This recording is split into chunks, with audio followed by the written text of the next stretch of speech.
And Joel. Hey. We're live. Yes, we are. Joel, good to see you, buddy. Yeah, you too. Thanks for coming through, man. I don't think I've seen you in, God, pre-COVID. I think when I came to your shop and maybe took some pictures, something like that, a little while back. 2019. It's been a blur. That just seems so long ago. It's a blur. Yeah. Thank you for coming on the podcast, dude. So, this is episode 11, so this is still kind of a new thing for me, but I'm kind of just like tapping into like my friends around me, people that kind of inspire me in one way or another or multiple ways. And I inspired you. That's, you know you do. That's good to know. But yeah, I want to bring you on for a couple of reasons. Your company is awesome. Thanks. You make great coffee and you care about it, and we'll get into what makes you guys special here in a little bit. But also like to give people some backstory on how I know you, when you started your first little coffee shack, your coffee drive-through. Shack's probably good. Shack, we spent a lot of time in there, and we had a lot of podcast conversations. Yes, we did. About business and about life and stuff and marketing and I was like, you know what? I don't know when, I don't know what if I just saw you pop up on my feed or I was like walking down the street because we just moved in over near your coffee shop not too long ago. Yeah. And I was like, oh my God, Joel needs to come on. We need to do this. Yeah. So I used to own a weed business for people that don't know, like a big stupid warehouse where you grow weed legally for the state. And you had a coffee shop, and it was the only place within like 10 miles to get a decent cup of coffee. And it was a great cup of coffee. And it was also like the only drive-through place where you could really, in the city, where you could get a good cup of coffee at like a kiosk. You know what I mean? Yeah, foolishly, I had a mission driven there that I could really make great coffee out of a drive-through stand. But you did though. I mean, you did. But the other thing too is that our warehouse had no heat. Yeah. So in the winter time, it was so unbearable for me to be there that I would just bring my laptop, and you would let me, because I came to the coffee cart so much. You'd be like, dude, you can just come in here and hang out with me. Totally. And that was those are great times. I'll cherish those times forever, man. 100%. So how you been? I mean, one thing on that, I think it's sad to think of how cold your warehouse was. It was so cold. If you were coming to my drive-through stand, dude, double window to be warm, sit literally like this close to you, maybe closer. I was like right there. Yeah, you know what I mean, where the arm of the chair is, and I was sitting on a stool until my ass hurt. Yeah, and bear hugging the one little space heater that we had. And you'll be like, hey, can you hand me some lids? You know, exactly. I think one time you gave me money to go to cash and carry to buy lids for you once. Yeah, so. You could say say that I worked for Greenbridge. It was a partnership. It was a partnership. So how you been, man? Are you doing okay? Yeah. How's business doing? All right, or? Oh man, that's a great question. Yeah, I think it has been. COVID has been strange, obviously, in the hospitality industry, coffee shop industry. I've got some questions about that for later, but generally things are doing okay with you, and things are good. Family's good. You guys are still tunnel vision. The vision must go visions, but you have to. I mean, you just got to make money. You got to do it. Yeah, you got to keep it going. Yeah. I guess I just wanted to have you on to try to promote your business a little bit, because a lot of people that watch my podcast because it's still new. It's like people that know me that are from around here, and I'd like to get more people on the Greenbridge hype train. Yeah. Because I think you guys are really awesome, and it's more than just coffee. But what did you do before you were doing business stuff, before you ever had the idea that you were going to start a business? What were you doing before? I don't even know the answer to that. You know what I mean? I mean, I always had to have a job ever since I was 14 or 15, so I've always had to work, and primarily those jobs were in hospitality, so primarily fast food. But I've done what spot, what places did you work at? Man, let's see. So Papa Murphy's Pizza, Round Table Pizza, Sonic Drive-In. I even roller skated. I remember you telling me about that. Yeah. So you got chops on four wheels. Watch out. Yep. In college, I worked in the college cafeteria, worked in the dish room, worked at a place called Freshie. So mostly fast casual. Okay. I spent a little time in Hawaii and worked at a 5-star restaurant. Oh. Yeah. Not your vibe. No, it was great. Yeah. Oh, okay. Yeah, it was easy money, and people were great. But I moved back, so Right. And a lot of jobs were like work for the summer, go back to college, work there, come out back into. How old were you when you were living in Hawaii? I was just out of college, so 20. I bet that was 20s. wild. It was a little crazy. I bet that was crazy. But also, you look like you're from Hawaii today. You came with your hair down. I'm trying to mimic you, but I can't quite get it tight I'll back there. take mine down just in solidarity. Oh man, that's good. I'll take it down for you. Yeah, I see myself doing the headbanging thing one day. You should come to a show someday. I have been at their show. It was awesome. Hell yeah. Yeah, it was life changing. But so you worked at restaurants all the way up to a 5-star. Yeah. And then when did you decide? I guess then you probably had a family after that. Yeah, family. Right? Yeah, family was happening towards the end of that. And you got how many kids? Three daughters. Sweet. Yeah, best. They're the best. They all look just like you? No, thank God. One of them has curls, and I know one of them's mine. But other than that, so when did you, I guess, decide like I'm sick of like the working for other people grind, and I want to, or how did the idea come about to start a business? Typically, it's the I'm sick of working for other people vibe, or I love something so much. Yeah, vibe. Definitely. No, it was about let's see, maybe early 2010, 11, somewhere in there. At that point, I'm working for people still, multi-unit managing restaurants. What does that mean, multi-unit? Like multiple locations. So you're bouncing around, making sure everybody's doing what they're supposed to, have what they have at all these different places. How many at once? Yeah, the most I had was 3 locations. Was that at Sonic? That was at Freshie. Oh, Freshie. Oh, yeah. Okay. So I had 2 locations in downtown Portland, one out in Lake Oswego. Mm-hmm. And lots of hustle, And Freshie, for people that don't know, it's like a salad bar kind of place, right? Yeah, and salad smoothies. wraps. I think, we had smoothies at one location. Okay. But I'd always wanted to try my own thing, and that was kind of the next step forward. And so it was just at that point time to just say, okay, I got to try it. I got to have a go. And so what was it always going to be coffee? No, I didn't know what it was going to be. And so how did you come to that conclusion? You know what I mean? I'd spent enough time in coffee shops, and I liked the idea of coffee. Having worked fast casual to 5-star, all in there, there's so many moving parts, constant employees, constant hiccups, things happening, food order. It's very involved. And no dig to the coffee industry, it's just simplified. I mean, you're not doing the extensive menu that you would have in fast food. At most, you're reheating a prepped panini, or you're doing quick food stuff. Correct. Yeah, Sweet. and your focus and passion gets to be in the coffee specific, right? And one thing. Yeah, but I'd never done coffee until Greenbridge, so it was my first go at coffee. So you did you have like a passion for coffee? Like, were you into coffee? I guess one of my questions I wrote down, it was like, when did you get into coffee, or how did you get into coffee? For sure, yeah. I mean, I was introduced to coffee again by just working in certain physically using a coffee shop for my quote unquote office at my previous jobs.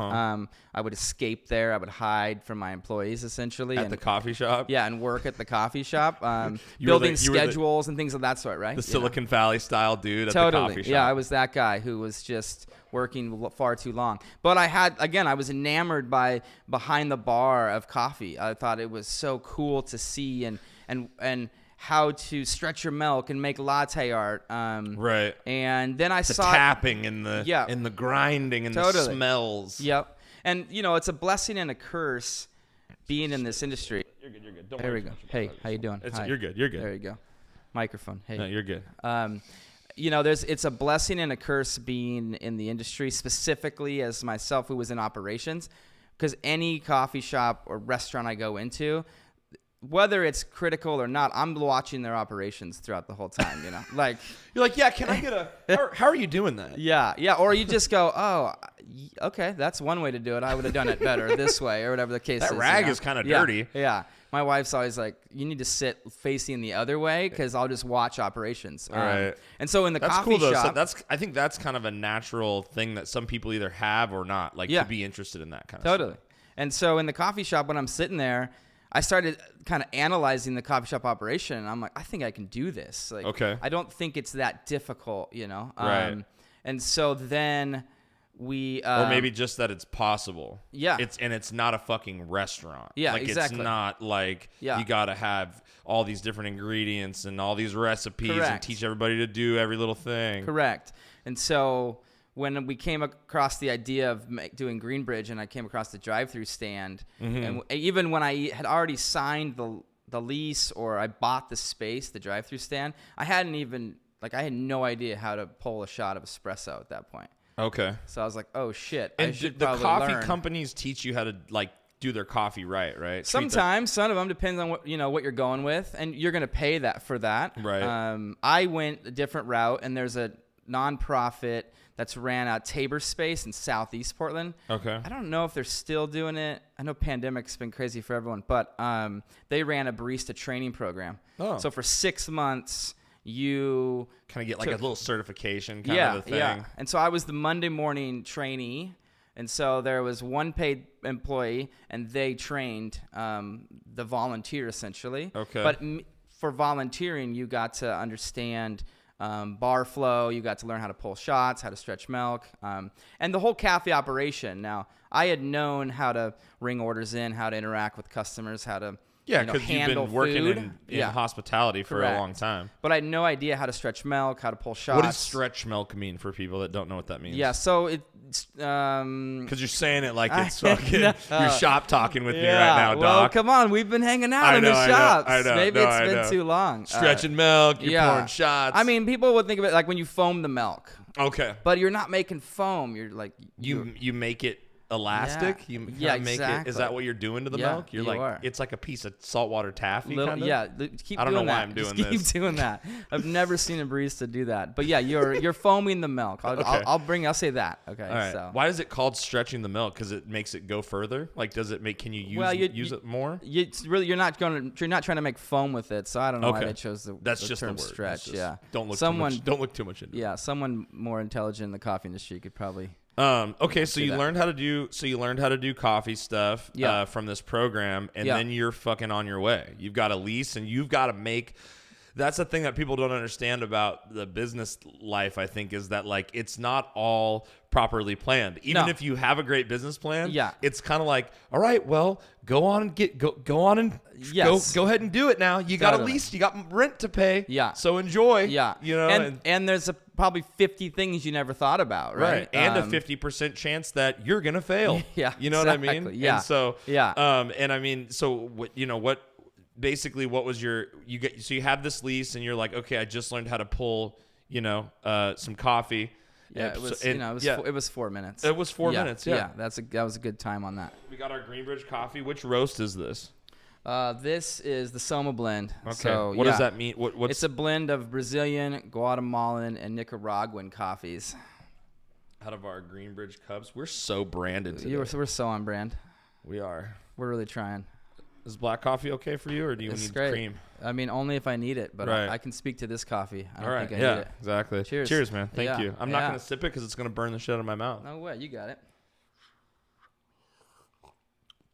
Ooh, good French press. Was it good? Oh yeah. Was the water on? Really? I feel like I'm always like, could I have put less water, more grounds? Yeah. You never know. Especially you can't even see into this thing. So. I know. Well, it's always funny because I find like people, you want a coffee shop, so they assume that I'm some, snob, right? Yeah. And like everyone gets all clammed up when they're making coffee at their house for me, and I'm like, just make it however you want it, or is this okay? You're like, I'm not Queen Elizabeth, dude. Like you don't have to worry about me. And the thing I say is, I'm like, hey, if you like it, then it's right for you. I mean, like that's your coffee. You should like it. And it should be right for you, however that is, right? Yeah. So you to go back to your journey here. So you got the shack. You just learned how to do coffee stuff. Yeah. Right. And so it's like, are you sweating, going, "Oh my God, how am I gonna make this place make money?" Yeah. Because if it was me, I'd be like, I was kind of like that with the weed growth thing. Yeah. You nailed it though. And I mean, we did, but that place was shot. The building was bad and expensive, and the landlord and the city and all that. So it's that was a mess. Lots of stuff outside of my control there, but. We grew some damn good weed in there. Yes. I promise. But yeah. So I mean, how were you feeling when you first, you got because there's that moment where you're like, okay, I'm so driven about starting this business, and I'm gonna try to get my ducks in a row, and then you get there, and it's like, shit. You know what I mean? Okay, shit. Now I have to actually run a business. You know what I mean? So it's like, what describe that. I guess it's kind of a fear, but it's exciting. Yeah. But you know what I mean? For sure. Now, it was mostly exciting at that point because we had been working on it for about a 6-year business model, essentially, and kind of business plan. And, I was always under the impression of like aim small, miss small. So we started out intentionally as a drive-through stand, low overhead. Right. How much was rent at that place, if I can ask? Yeah, thanks. You can. I don't remember. I mean, but it was like $1,400 or $1,200, which is expensive. Like yeah. For like a small place. Yes. I mean, yeah. You're relying on people taking that right turn and coming into the driveway thing. Well, and that's the stuff that you learn as you go, right? And, right. We learned a lot from that, which is why we're not there any longer. Right. Good on whoever is doing it now, but yeah, it's definitely risky. Now, having the experience from the industry, I wasn't as scared of like, oh my God, how do I make change back, or how do I set up my POS system? How do I interact? What's customer service look like? What's marketing look like? All that kind of stuff. But it's still, you got to get people in the door, and that ultimately is your success and failure of any business. Which is why people are like location. Like, I don't care how good, whatever you think you have, like no one's gonna buy it.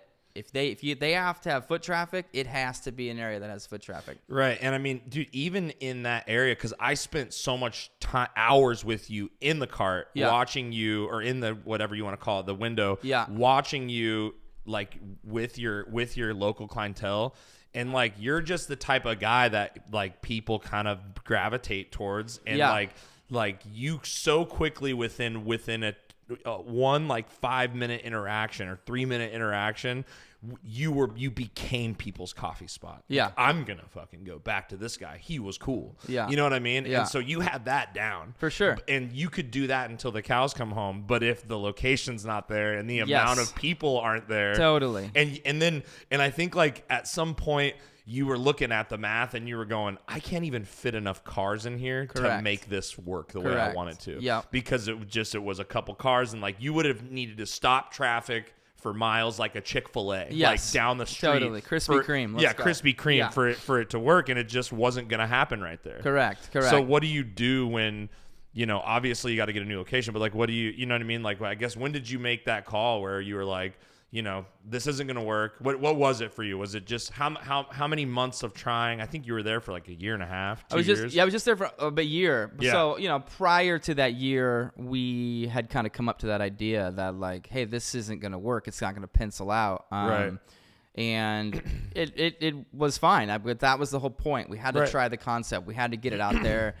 We had to check out the brand. Were you able to sell because you built that thing? You built the kiosk. We enhanced it, yes. Yeah. It was like, and it was the slickest looking. Honestly, you've never seen a coffee kiosk look like that. Yeah, it was pretty fun. It was dope. Yeah. But were you able to sell that? Yep, we sold it, and then we were able to then take that, the profits and that income, and then take it into the build out of the brick and mortar. Right. Which took us, 6 months or so. Which you also did really smart, because at the time when people were still, is this not coming down for you? I think you might just have to scoot your chair a little bit over. I just want to be eye to eye. No, it's okay. We're still eye to eye. But so it's like you made another smart move, which was to put it pre-COVID. It was like 2018 or 19, I think, when you moved, was to you basically rented out a place that used to be a not good coffee shop that was in a bank building, like just down the street from here by the, in downtown kind of. And so you've got all these workers with briefcases and shit and ties, and they're coming in, and you got the bank workers, and you got the people walking into the bank to cash a check that are like, oh my God, it smells like coffee. I want a coffee. You know what I mean? So it's like you went basically from you did the opposite of what you had before, where you were so like tied to the drive-through thing, where you had like a table and some chairs that people could walk up. You had a walk-up window in. It was a highway. No one's gonna sit out there. It was a strange suburban area that's very commercial. Yeah. It was a weird area. Yeah, but you made it work. So how did COVID kind of affect, like, I mean, because you're still there, but you haven't reopened yet. You're kind of using it as like a home-based warehouse storage to roast and bag stuff, and like a production facility, really, right? Exactly what it is. Right. And so, like, what, how did that pan out for you? I guess, like, just walk me through it. Walk me through when you realize, like, oh shit, like, this is we're shutting down. Yeah. I mean, yeah. So how long were you in there? I was in there for 9 months only. Okay. Yeah. So to back that up, like, yeah. The place used to be a City Coffee, and it was, I don't know. Is that like a shitty chain? I think they're out of Seattle. Okay. I drank coffee there. It was terrible. Yeah, it was, and they're all shut down now. The previous owner, nice guy. The lease was up there, so then the commercial broker, the friend of mine who had brokered the last deal, brought this to my attention, and I'm like, first thing I think of is, okay, well, a coffee shop was in there, and it didn't work, so why is that? Yeah, why? Like, and that was my first step, was to figure out, to go diagnose, like, wait a second, why didn't that work? Right. And so I, like, sat in the lobby, I counted people walking in and out. I'm like, maybe people don't like coffee. But then as I dug into it, it just seemed like the concept was tired. Mm-hmm. Keep talking. Yeah, was tired. And so I felt confident about what I could bring. And I'm like, all right, I can bring upbeat, excited. I could bring our culture. I could bring our give back, and which we're gonna get into in a minute. Okay, and I think I have a pretty good chance at it. Monday through Friday, 17 stories, office building, tons of foot traffic. This is so different in comparison to my previous spot. And taking what I'd learned the last year, let's roll it in. It's great to be back in Northeast. I live in Northeast Portland. Right. When my wife and I first married, we were just around the corner from this spot. So it felt like this was a great move for us. And then COVID hit, and I mean, it's right like, after, yeah. First year in. Oh, shoot. I must have not seen that in my business plan. Like, Can this guy catch a break? Yeah. How do you plan for COVID? I don't know. So what, do you have to lay Zoom, off? Zoom knew. Do you have to lay off your staff? Yeah, Zoom planned this whole thing. Yeah, that's actually, that nobody brings that conspiracy to the head that Zoom basically articulated this whole thing. Zoom and DoorDash, I think, are the ones that they funded the Wuhan lab. Yeah, exactly. So I'm like, man, to be part of Zoom, that'd be so sweet. We good? Let me get that money. No, you're solid. Okay. We fixed it. Okay, we're fixed. We're on. So did you have to lay off a bunch of staff? Like, what were the kind of some of the struggles you dealt with? I mean, just everything. Oh yeah, for sure. So March 16th is the day that all shut down. I mean, and it's interesting because that's the same day for a lot of people when everyone's like, oh yeah, that infamous day, and they almost finish your sentence like March 16th. Yeah. I kind of saw it coming. People in the building the week prior were, you're seeing them carry out their monitors, like rolling out their work chairs, like, hey, we're going to go work remotely for 3 weeks or whatever it was, 2.5 years. Yeah, 2.5 years later. Oh my God. Here we are. So we kind of saw it come in, but it's still, we didn't know what we were going to do. I had 5 employees at the time. Newly too, they kind of just started, right? Yeah. Things that just got going. Yep. Yeah, we were there for 9 months. Just when they're like, okay, this guy's not a sketchy small business owner. Yeah, like exactly. He's cool. Yeah, and I'm gonna have this job for a little while. Cool, stretching it, but he's like, at least I believe in the concept. Right. I like what we're doing here. And yeah, I mean, there was growing pains already that I feel like we were getting to. The neighborhood was starting to learn about us. Obviously, in the building specific, they know about you day one, and the building was so excited that we were there. I bet, yeah. But good the food, other good offices coffee. around, were starting to come. The convention center was populating. Now the bank isn't even in that building, is it? Isn't First Tech not even in that building anymore? I think they are, but they have gone probably so much online, aspect of it. I don't think it's there anymore. Oh, it's gone. I think it's gone. I'm not sure. Well, that tells you how much I'm in the building now. Yeah, I know, right? So yeah, we laid everyone off. We actually, I feel like March 17th, we had a unemployment filing party. So me and my staff just sat down in the coffee shop, lights kind of dimmed, and all the, I just wanted to make sure that my staff was going to have some money. Was going to be able to file for unemployment. And I'd heard it was crazy because everyone is filing for unemployment. Right. You had these long wait lines. You had listening on the phone. You were coming to a website and it was just crashing on you. I think I can thank you actually for getting me. You helped me get on the PUA for the self-employed people, self-employed unemployment, because my business went to shit too. Totally. So you're like unemployment man. Yes, exactly. Unemployment man. Yeah, exactly. Well, I think there's like a negative kind of connotation around, oh, well, I don't want to take government funds, or I don't want to have a handout. And you're like, yo, you've been paying into this stuff your entire working career. You're entitled to it. Like, this is your money. This isn't the government's Social money. Security. Yeah. So get it and hang out for a while. And that was my message to all of my employees, was like, dude, just use this money and just be still for a while. We don't know how it's going to shake out. Right. How many of those employees are still working for you, doing stuff for you? I know the shop's not open yet, but you need help? At the moment, none. Okay. For a while there was. So we ended up getting the contracts from the city and the county, depending on who was paying at the time, to bring coffee to the how did you pivot? Yeah, exactly. Yeah. So we like shit our pants for 2 weeks because we're like, all right, we don't have a coffee shop, and we also Airbnb'd rooms in our house, and that obviously wasn't going to happen. Like, no one's coming into someone's house for Airbnb, right? And so we were freaking out, but then we got a contract through the city and the county to brew coffee for the temporary shelters they set up for physical distancing.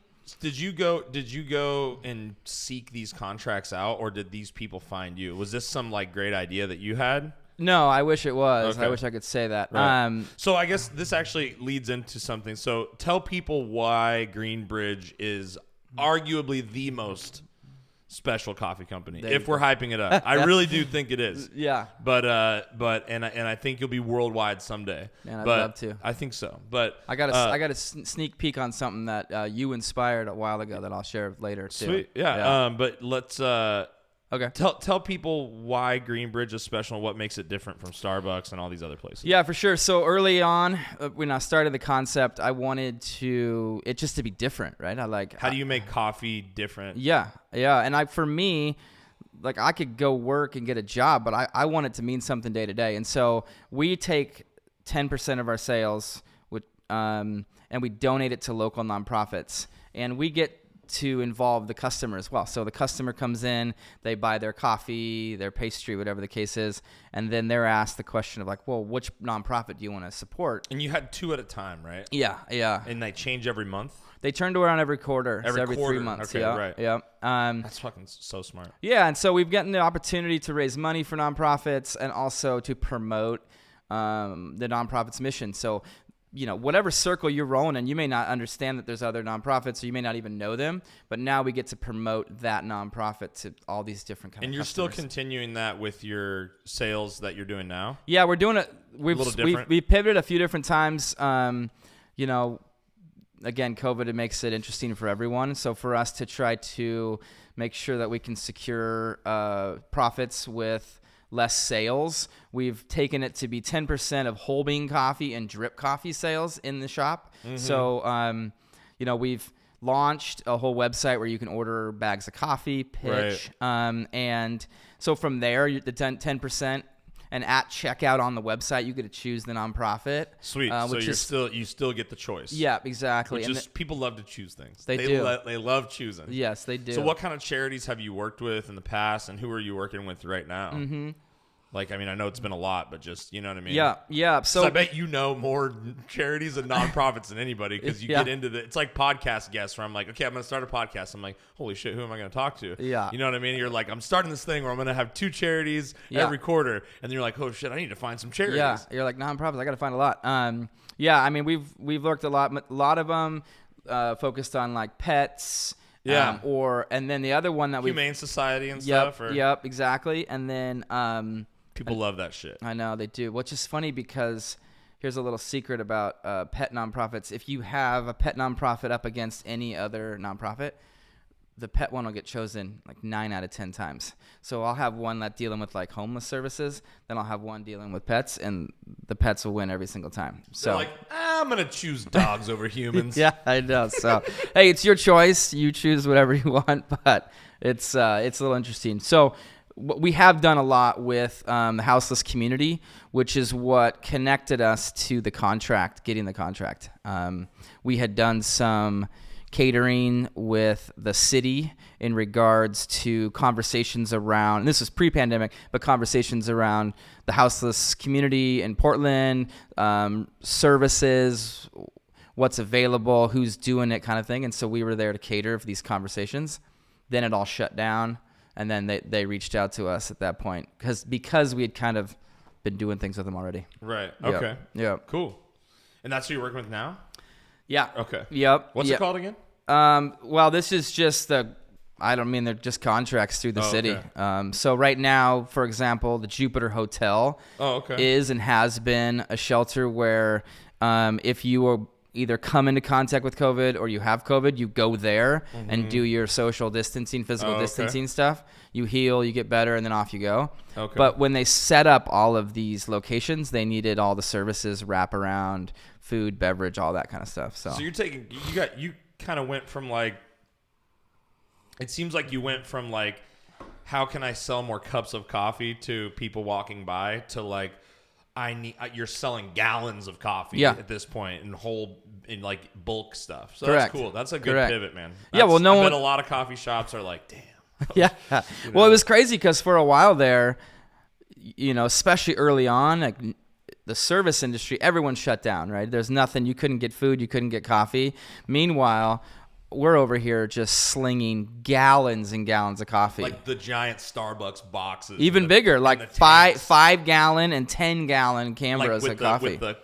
At the bottom. Yeah. Wow. Yeah. I had to convert my whole, my personal van into a delivery van. And then, we just drove around town into different shelters. You just got kids in car seats and just bags of coffee all over. Yeah, you should see it. It's like nothing screams small business owner like the look of my van. It's just like dad's van plus business delivery van. Yeah. I love it. So where did you come up with the name?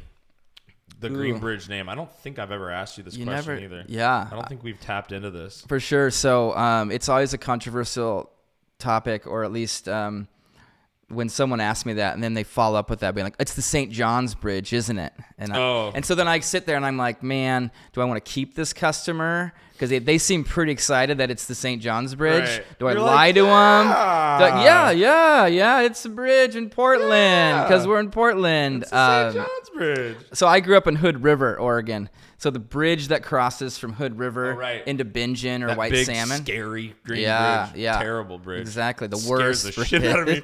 Yeah. Well, it's like the material on it makes you think that your car just kind of drift as you drive across it. Yes, go with the St. John's Bridge if anyone asks you. Yeah. Because I think most Oregonians have been over that bridge and don't like it. Yeah. But growing up, I don't even know the name of the bridge, to be honest, but it's not called the Green Bridge. But that's what we called it. So there it goes. Green Bridge Coffee. That's right there. There. Yep. Is there still a Green Bridge in Hood River, or are you still working on that? No, there never has been, and I don't plan on there. Okay. I mean, besides the physical bridge. I thought you were talking. You were talking about like maybe doing one at home too, back in your hometown. Correct. Yeah. Just strobing. Yeah. Strobing. You. That is correct. Yeah. Yeah. We were potentially going to put one there. We have not. Okay. Yeah. So how did you kind of stay like positive throughout that whole thing? I mean, I guess you're just kind of trying to make it work, but it seems like a lot of people just would get like, my business is going to fail. Yeah. I remember how I was when the weed business was failing. Yep. You know what I mean? Yeah, I mean, lots of Moscow Mules and Fireball initially was kind of how that'll worked out. Yeah.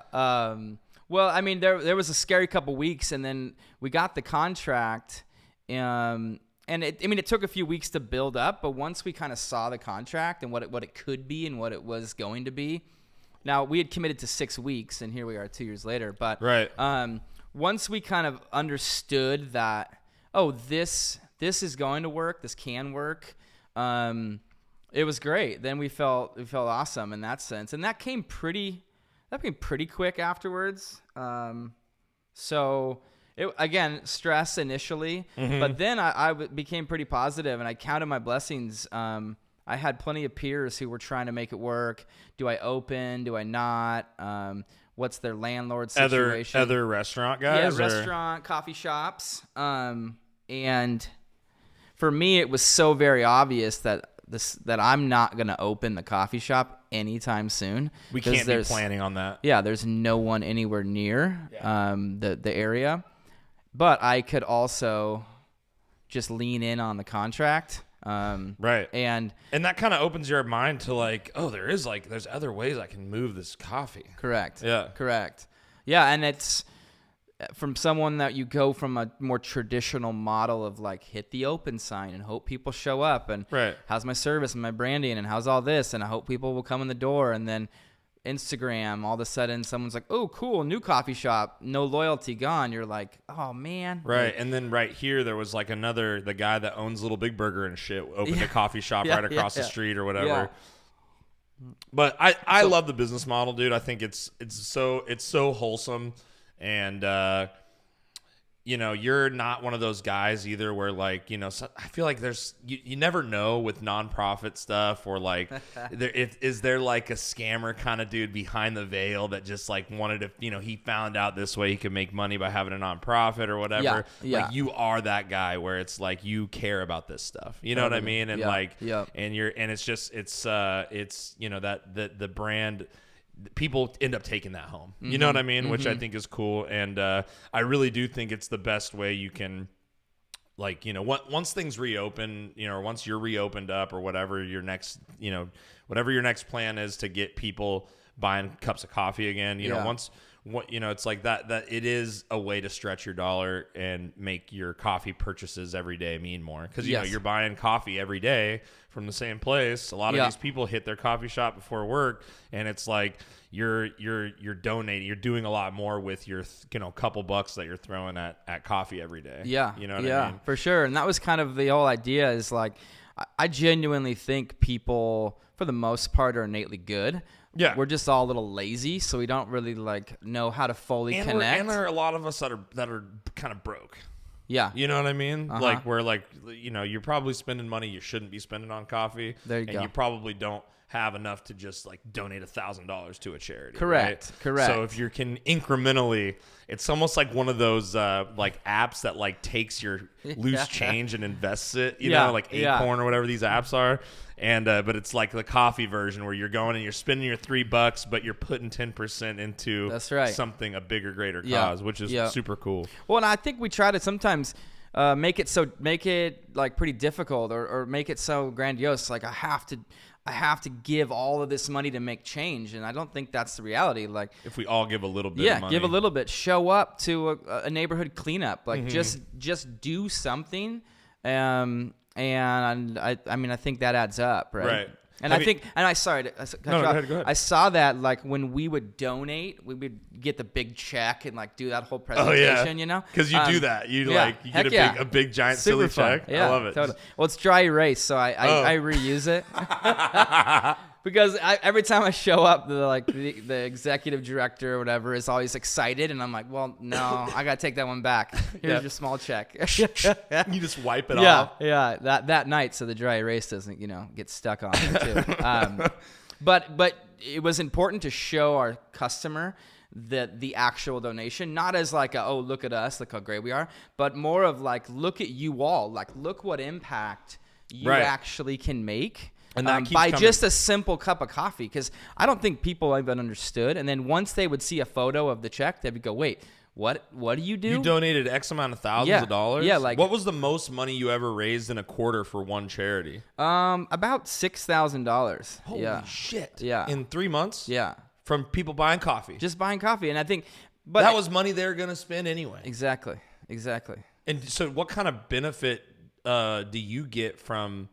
Like, do you get a tax write-off too? Like, is it, you know what I mean? Because that's 10% of your profit that you're sacrificing. Correct. So where do you make up for that?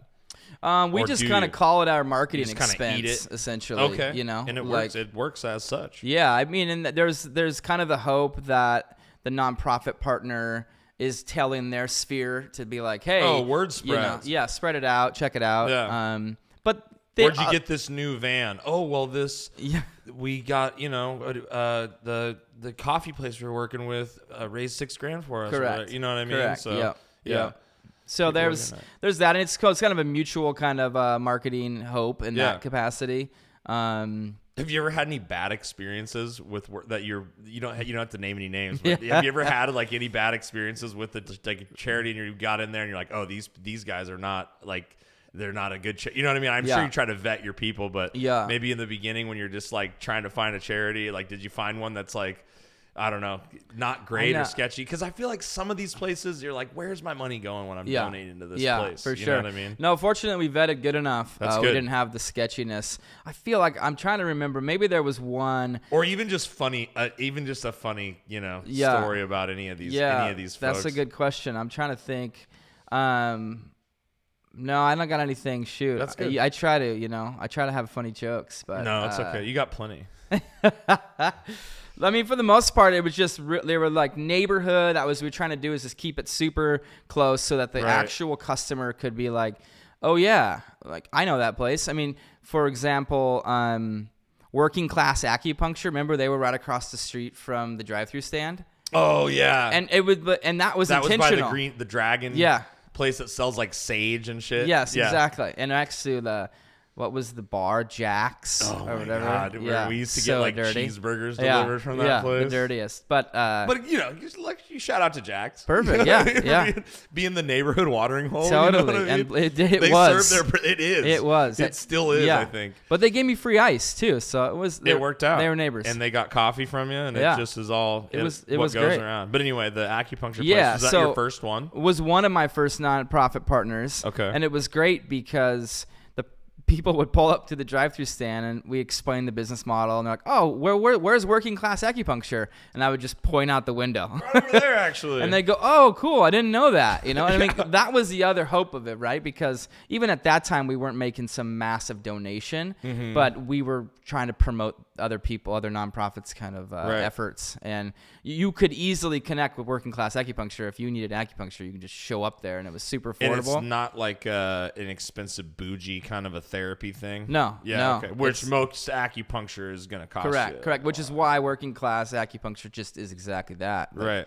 They're affordable, but and they do like group acupuncture. Mm-hmm. So anyway, it's a great nonprofit, but the idea of that proximity made that partnership extra special. It was like right over there. Yeah, exactly. It's tangible at that point. It's not like, we're donating to Dornbecker, and you're like, oh, that's great, but I don't feel close to that. Correct. So the community aspect of it is huge. Yeah.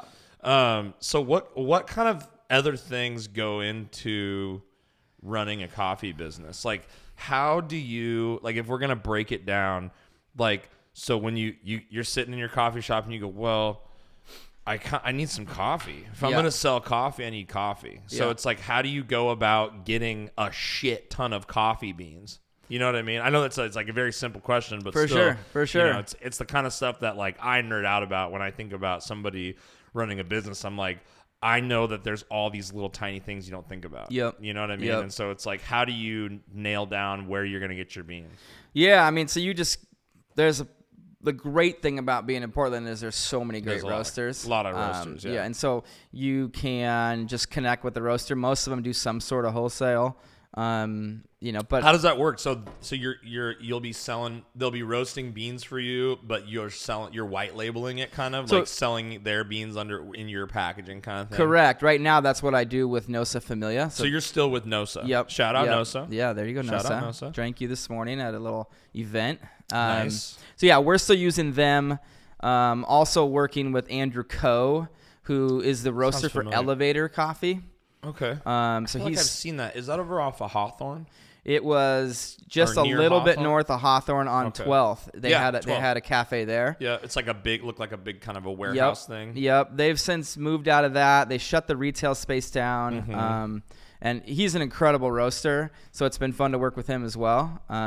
What goes into roasting coffee? Oh man, I'm the wrong guy to ask. Okay. But I can give you the like real basic version, and sorry to any roaster who. That's okay. But yeah, I mean, you're just essentially taking green coffee, seeds of a cherry that have been dried out and processed. Seeds of a cherry? Yeah. That's what coffee is? Yeah. See, like we're doing a whole crash course right now. Yeah, exactly. So yeah, from the farm, it's picked on little cherries.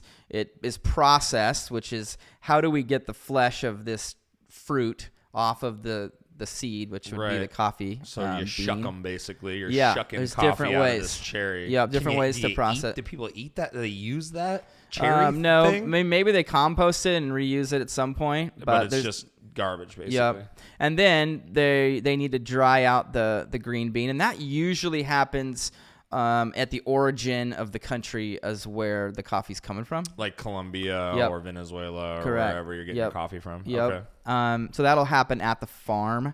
Then it's shipped from once the green coffee's dry and able to ship, it'll ship. And then, there's a whole industry, right? Like to get green coffee. People just love this bean water so much. Yeah. I mean, here's an interesting a perspective on it. So like this bag of coffee, 12 ounces, this would be the entire production. So the entire, how do I say this? One coffee plant, that would be its entire production in an entire year. One plant? One plant. That would be one bag of coffee. That's it.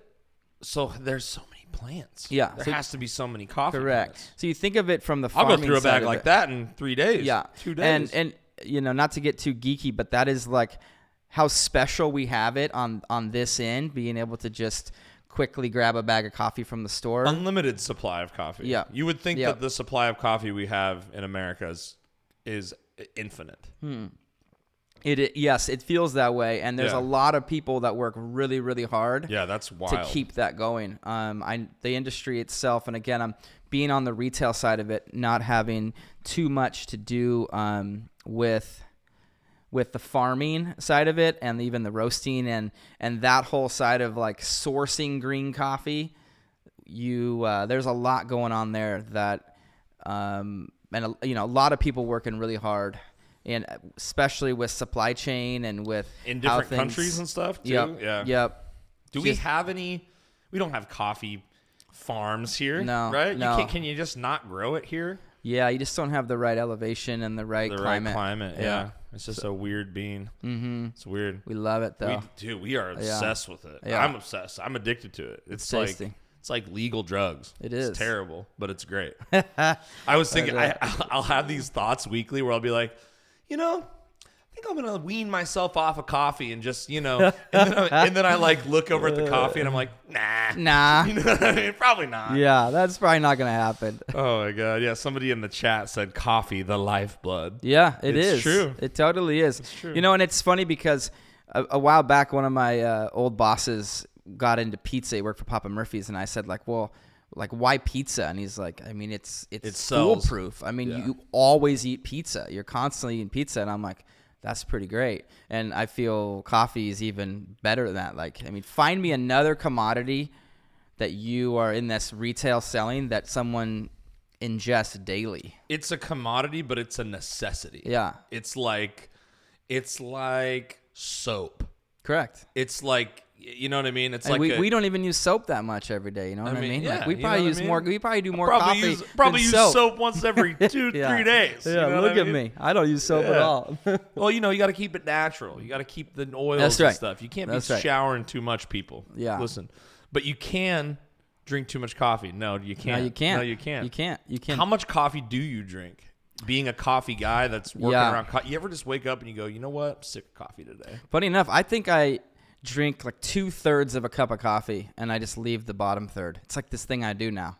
But you do that how many times a day? Just once. Just once. I just drink a little bit of coffee. See, I'm gross. I'll leave like a French press. Yeah. And I'll drink like a cup, right? And then I'll have to run an errand and I'll come back and that sucker will be room temp, cold, and I'll just guzzle it down. I have a theory that it hits harder when it's just like a gross room temperature, and you just got to choke it down. It's like medicine at that point to kind of get you onto the next thing.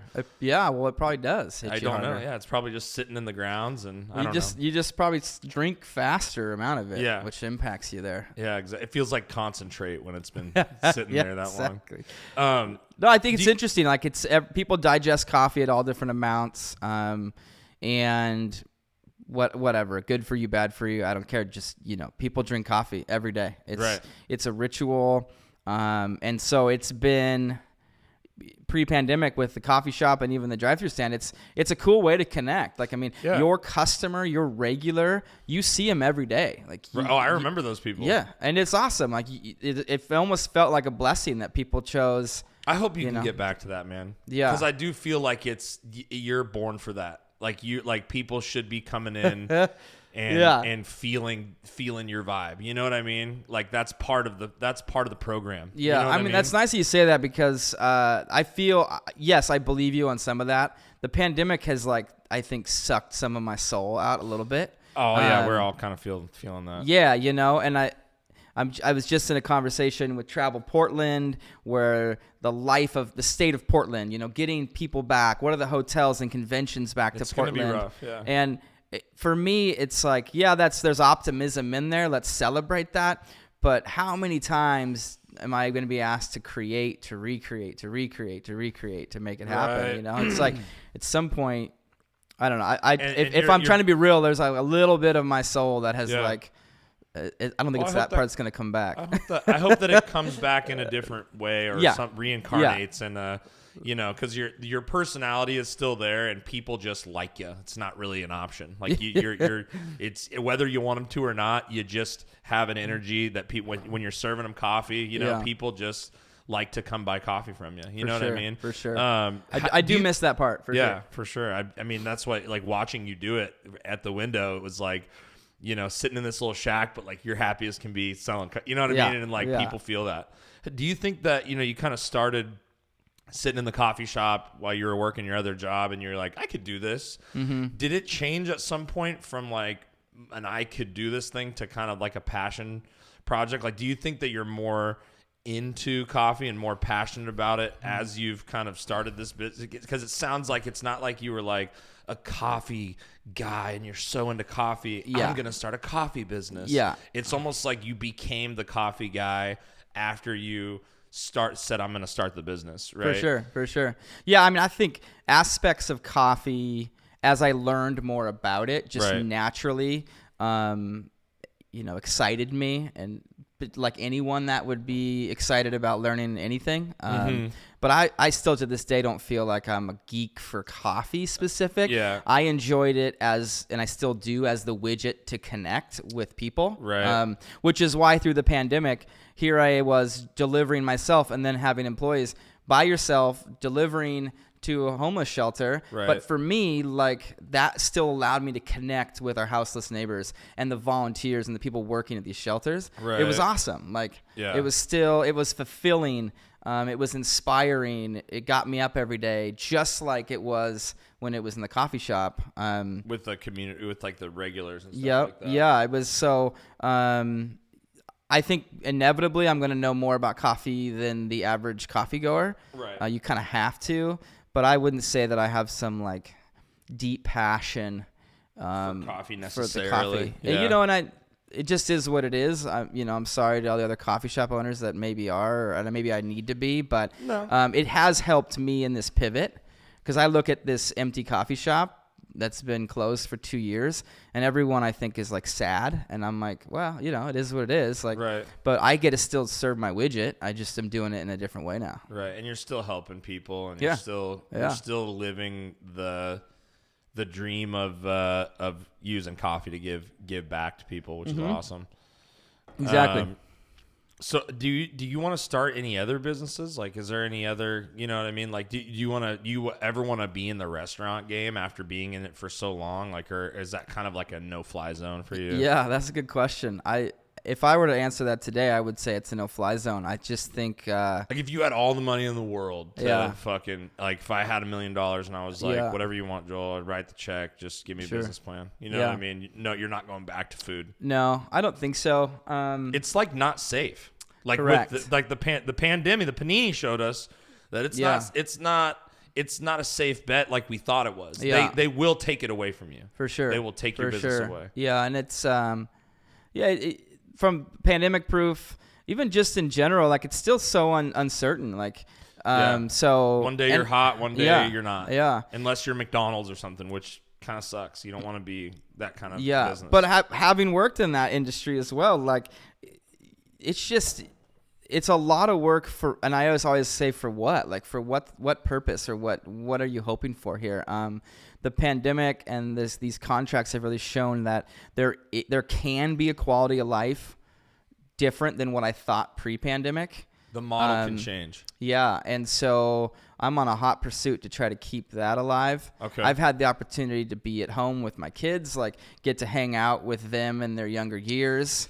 I feel like that's changed people's minds, like across all professions with this whole thing. And like the whole thing that we're going to see is like a total shift in what the day job is. 100%. And like people aren't going back to work. They'd rather make fucking beaded necklaces on Etsy because they figured out that they're good at that and that they can stay home and they can work 10 hours a week and still pay their rent and be with their kids and stuff. I mean, I just was talking to a woman today.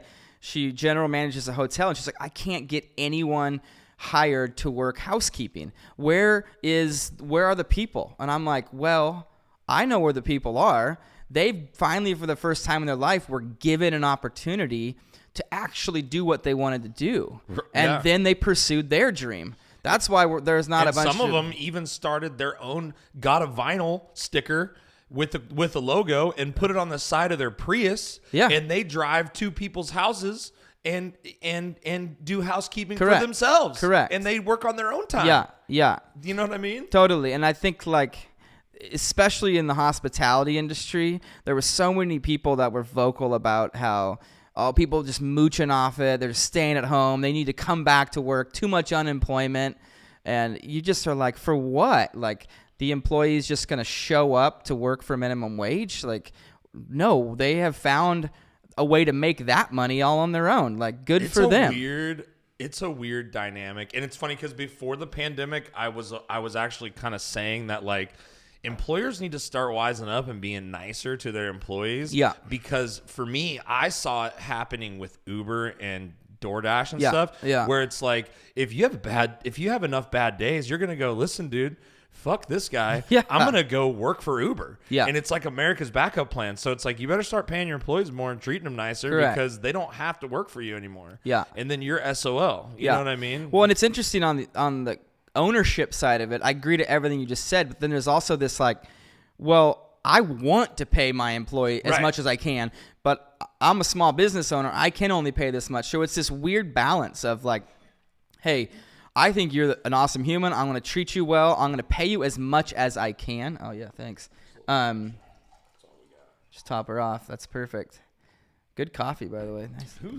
Who sells that? Good French press. So it's a weird balance between, hey, we need to pay employees a livable wage. We got to figure out a way to do that. Right. And it can't all come out of, in my opinion, all out of ownership's pocket, at least small business owner. I mean, there's no money for that. Feed your kids and stuff. And what's been great about these contracts is for the first time, I was able to fight for a good wage, and I was able to pay and still do my delivery drivers $25 an hour. Oh, wow. Which I think is a good wage. It's kind of like you hiring it? yeah. Let's go. Yeah, I know. Awesome. Yeah. And so it was. That's like $10 above minimum. Correct. That's awesome. Correct. And so that was another great thing about through this whole time was like being able to pay employees in what they are owed, what they should be. You know? Right. And I was always under the philosophy of like, hey, success should be shared. We just haven't succeeded yet. You know? Right. Like, we'll get there. Yeah. Like when we do, I'd love to share it. But so it without you don't always get the opportunity to share the P&Ls with your employees. You know, there's still some of that assumed kind of power hierarchy, and I don't like it. I hated it. But I also understand that it's available. It's there. At least hopefully you never hired any of your friends. I had the unfortunate at the grow. It was kind of all hands on deck, and you know, like I don't even think there's maybe one person that worked for me that I'd still talk to, just because you know they were working hard, and I was paying people as much as I could, 18, 19, $20 an hour to do stuff for me, and but there's still just that working with friends thing. It's like working for friends, it's like never good. I'm never doing it again if I ever have to hire anybody. Yeah. That's why now I just have like a photography business. Sometimes clients will hit me up and I'll outsource to my fellow photographer people, and like that's a good relationship because you're kicking work, right? Yeah. You know what I mean? Yeah. And like everything's cool, but it's like when it's employee employer, it gets really weird really quick with your friends. For sure. And that's been another little thing that's great about this delivery gig is like technically, yes, this individual works for me, but even like my 6-year-old daughter is like, that's daddy's coworker. And I'm like, that's right. Yeah. like we're in this together ultimately, right? Like I need that employee more actually than they need me. They can go work at Uber. Yeah. They can go Uber. Yeah. And it's like, once you shift that mindset, I found that, that working dynamic worked out, right? And so we'll see when we get back to the retail life, we can kind of build that back in. What's the projection there, or is there one right now?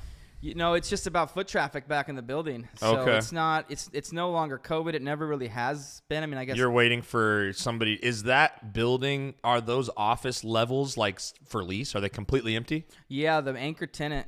Get it. So hey, it's all right. It looks good. It looks good. Oh yeah, it's it. Go ahead.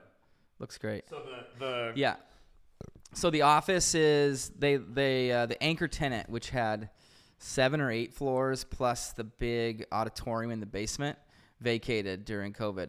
So they're down in Lake Oswego now. And that was the big tenant. Yeah. Okay. And that was the soul of the building, and they brought most of the people that were working there. The other anchor tenant already kind of had a remote working model pre-COVID, so they were in and out. But yeah, so the building's is not occupied at all. Those people were prepared. Yeah, they saw it coming. So it's the trajectory will be at some point we'll have to reopen. Hopefully it isn't before people are back in the building, because it won't make it, You guys really want to make that building work, or is it more of a like you're trying to work within the agreement you have with the landlord? Yeah. Like, are you, and like how has that been? If you can't dive into it or whatever, but like a lot of people, they just got screwed, couldn't pay their rent, so they got evicted, or what? There's so many bad horror stories. Yet you've still maintained this place. Do you pay the lease there still? Yeah. So the landlords were great. They like pushed out our lease, so they stopped it and then stop pay. Yeah. So it's called abatement. So essentially, like, we're not paying month to month, but when we reactivate, we will have what is left of our lease if it was, How long of a lease did you have to sign? 4-year. We did a 4-year lease, so we still have 3 years and 3 months on it. That's what people don't think about. Like, they don't run businesses. They don't understand. Like, when we signed that grow lease, that was a 5-year lease with an increase. How'd you get out of it? We had to have somebody else. First of all, we had no money, so good luck suing me for $250K or whatever. Exactly. But I mean, we were there for like 2.5 years. Yeah. And we had to basically post it on Craigslist and try to get somebody else interested. Okay. And he's kind of a swindler guy, not the worst person, but not the best person in the world. But he swindled somebody else into being in that building and growing weed in there. Yeah. And somebody with deeper pockets, probably. For what I mean? And so, and he took my $80,000 security deposit. Of course he did. So, you know what I mean? But hey, that was a good tax year for me. I didn't owe anything. It was a big loss. Lots of loss on that year. You know what I mean? So, yeah, that's essentially what we did at the drive-through stand also.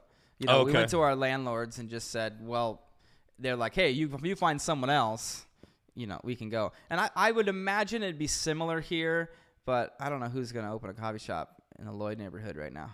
So yeah, it's kind of rough. It's dead over here. It is dead. It's very businessy, and there's no business workers. They're all working from home, or they, like you said, they found out that they are really good at kayaking. Yeah. And that's what they want to do from now on. Or like they're really good at, they started their own coffee stand somewhere, you know what I mean? Or something. Well, it's silly to think if people are having this thought that the pandemic, whether it's over or not, like hasn't changed the landscape of corporate America. Like, we will toasted. Forever not go back to pre-pandemic office. We already hated quantity. It. Yeah. It was literally literally slavery. Yeah. You've never sat in a cubicle? Never sat in a cubicle. Dude, consider yourself blessed. I'd rather be on roller skates at Sonic than fucking sitting in a cubicle. Yeah, of course you would. I still remember like all of my. Thank you for calling Capital One Card Services. My name is Taylor. How can I help? Thank you for calling Xbox Live Customer Support. My name's Taylor. How can I? I still remember. It's drilled into my fabric of my being from sitting in the cubicle answering phone calls, and I mean, it's easy work, but it's taxing where it's not physically difficult. It's emotionally and mentally difficult work. You know what I mean? Sure. So you take that individual, and then companies were forced to figure out a way to make that job work at home. And then all of a sudden it works at home, and that individual is never going back to a cubicle, right? And not only that, but when you're at home and you're like working from home and you're like between calls or whatever, you're like looking around like what other idea? You're getting ideas now because you're like not in work. You're not in like going to work mode. Totally. It's weird. But you're not commuting. You're not like having to. I mean, as simple as like a workout. You can just go get a workout in on the middle of the day from your house. Right. Where it's a few more hoops to jump through to get that workout in at work, Right. You got to pack a bag. You got to make sure you're leaving on time. And how much, I wonder how much time people sat in cars too and commuted. I mean, if it's. How many hours of your life? There's probably a statistic somewhere of like how many. Raelians, if you're in the chat still, look up how many average hours do people waste in the car on their way to work. I feel like I've seen that somewhere. I mean, it's no less than a half an hour each way. So let's just call it an hour. Yeah, right? Fucking multiply that. So 2 hours, if you're 10 hours a week. If you're going at 7, coming home at 5, in that peak traffic. Yeah. So you mean just 10 hours a week that you just got. How many weeks are in a year again? 52. Oh my God. Yeah, that's a lot of hours, Joel. 100%. So no one's coming back in full force to the office. Right. We know that. What we may not know is what it's all going to look like, but we know that not everyone's coming back to the office. And is that not innately like a completely great thing? I think it's like the best. I think people were wasting too much time at the office. Yeah. And I think a lot of these managers and like business owners that own these offices, they're like looking at the productivity level and they're like, holy shit. Yeah. Why were we ever in the office? Correct. And then they're looking at the rent that they're paying on the office. And they're like, why are we paying that? Yes. I can give myself a bonus and pay my employees more. Totally. I'm 100% for people working the quality of life that it's bringing them. Now, if that means that you still want to go in, you should go in, because I know that, like, if I had to work from my house 5 days a week, it'd get a little crazy, right? I could do 2, but I would want some coffee pot time. I would want the ability to head into the office, kind of some camaraderie, and there's some kind of team element that can't necessarily be reached over Zoom. Correct. You know what I mean? And corporations are already doing that. The hoteling model, or the WeWork style kind of a place. Did you see right? that documentary about WeWork? No, I have to. I haven't seen it. Oh, dude, it's like he's a total scam artist. It was like it's a poor analogy. It's a pyramid Ponzi scheme. No, I know, but it's just funny because there's literally one outside my window. Over here, I can see it from the roof. Yeah. But it's like right next to your building. Correct. And that's like a total. Every time I drive by it, I'm like, there's a documentary about this guy. Like he just. I know, but it's like such a cool concept, right? No, it is like he's a shady for sure. Well, yeah, whatever, but it's like. It was very cultish. It was very Jonestown. Yeah. We work, we profit, we together as one. Creepy. You got to watch that documentary. It's hilarious. Man, I don't know if it's definitely changed the dynamic of like what we consider work. You know what I mean? Yeah. And my thing is, I've thought about like what's going to happen to these buildings. Is it going to be I Am Legend? Soon, where like empty office buildings. Paintball. Let's bring paintball back. Paintball? Yeah. Yeah, right? Dude, the paintball industry explodes because we have different themed. Like one of them looks like the Middle East. Yeah. Right. One of them looks like a forest. One of them looks like an urban setting. Yeah. Dude, that would be great. You get in the elevator and you just don't know what floor you're gonna land on, and then when the door opens, laser tag, just going off. Laser tag. No, but like what? I'm like, I've had the thought, like, are they gonna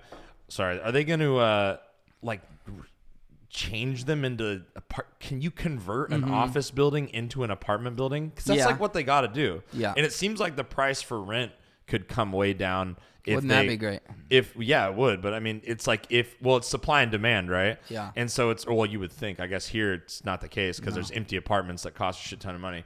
But it's like I've looked because we're in like the one apartment building, or there's 3 buildings in this complex. Yeah. But we're like the one apartment area in this. This is like a predominantly white collar business. Correct. Part of town. Yeah. And it's just, we're surrounded by like 10, 20 story office buildings that are empty. And there's no cars. There's nobody on lunch break. Yep. You know what I mean? And so I actually do know what you mean. Yeah, well, you know for sure because you're wanting those dollars from those people. Those were my customers. That's your customer base. But it's like, what are they going to do with the space? Yeah. How do they, because it's like, it's still sitting here. Yeah. It's still just a big old concrete investment that somebody paid millions of dollars to build this building and hasn't been paid back yet. Correct. It's just weird. Yeah. I'm like, how do you make use of the space? And it seems like they could make them, at what point do you as the building owner go, all right, let's get some contractors in here and change this sucker into it, put a couple bedrooms in, put some walls up on every floor and turn this into an apartment building? Yeah. I mean, I think if you're in that industry, commercial investment, you're shitting your pants right now. Because there's no real good answer. And you know what? It's not even just in the city. If you drive out Highway 26 towards Hillsborough, all of those, it's like this big.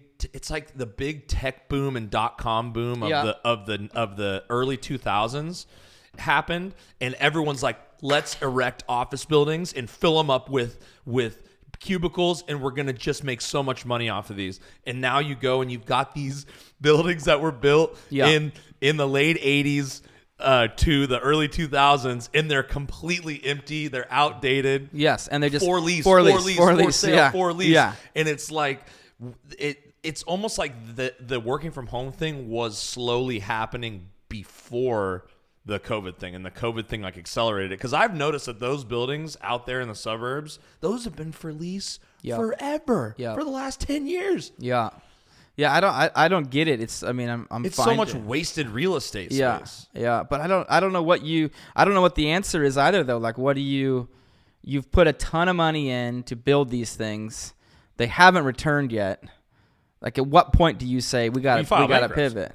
Or do you just say... You file bankruptcy on your loans, and then you're fine. Because it's all protected under an LLC, I think. Yeah. But I don't know. I know. It's crazy. This is when I count my blessings that I'm just a tiny little coffee shop. Right? That can pivot and go do something else. Yeah. I like thinking about the big crazy stuff, though. Like, you know what I mean? Just, it's wild. It does make our lives seem easier. Like, I'm just a freelancer. Like, everything's good for me. I know you think like... I think of like the McMenamins brand when like their last payroll that they had to pay out, like, and that pre-COVID brand has gotta be just hanging on a thread. Oh yeah. I mean the amount of loss that they had. I think they're kind of a pyramid scheme too, because they get some kind of crazy government grant money. Really? That's why they buy the shitty old buildings. Yeah. With the squeaky floors and and they smell kind of funny. Yeah. And it's because they buy historic buildings, they get a bunch of money to fix it up, and I think there's a tax write-off or something. There's something down in there that's we got to start thinking like that.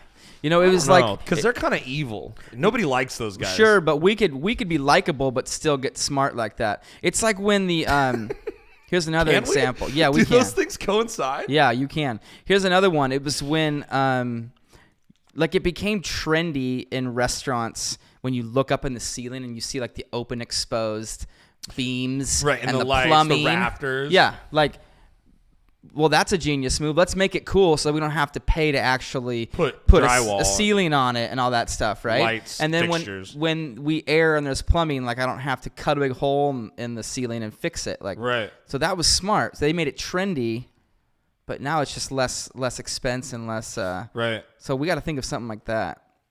You know what I mean? Where we can.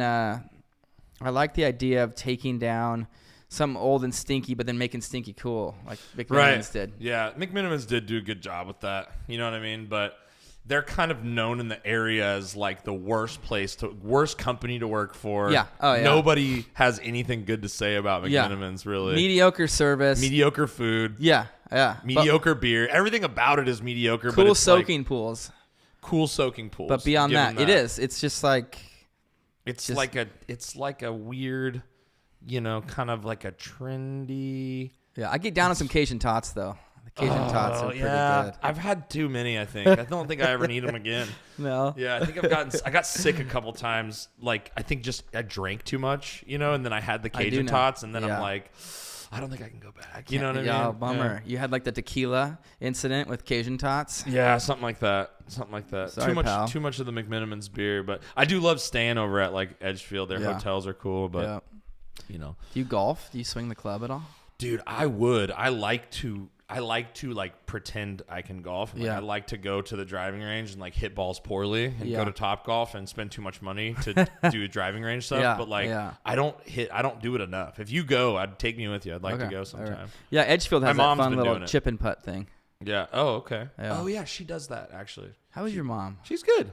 Yeah, great. I miss her. She's probably gonna listen to this. So I feel like, hey mom. I feel like I owe your mom some money because I feel like she bought a couple gift cards and then she did. I think I still have some of them. Then we like shut down. So right. But it's okay. No expiration date. It's all right on the gift card. No expiration date on your Greenbridge gift card. Yeah.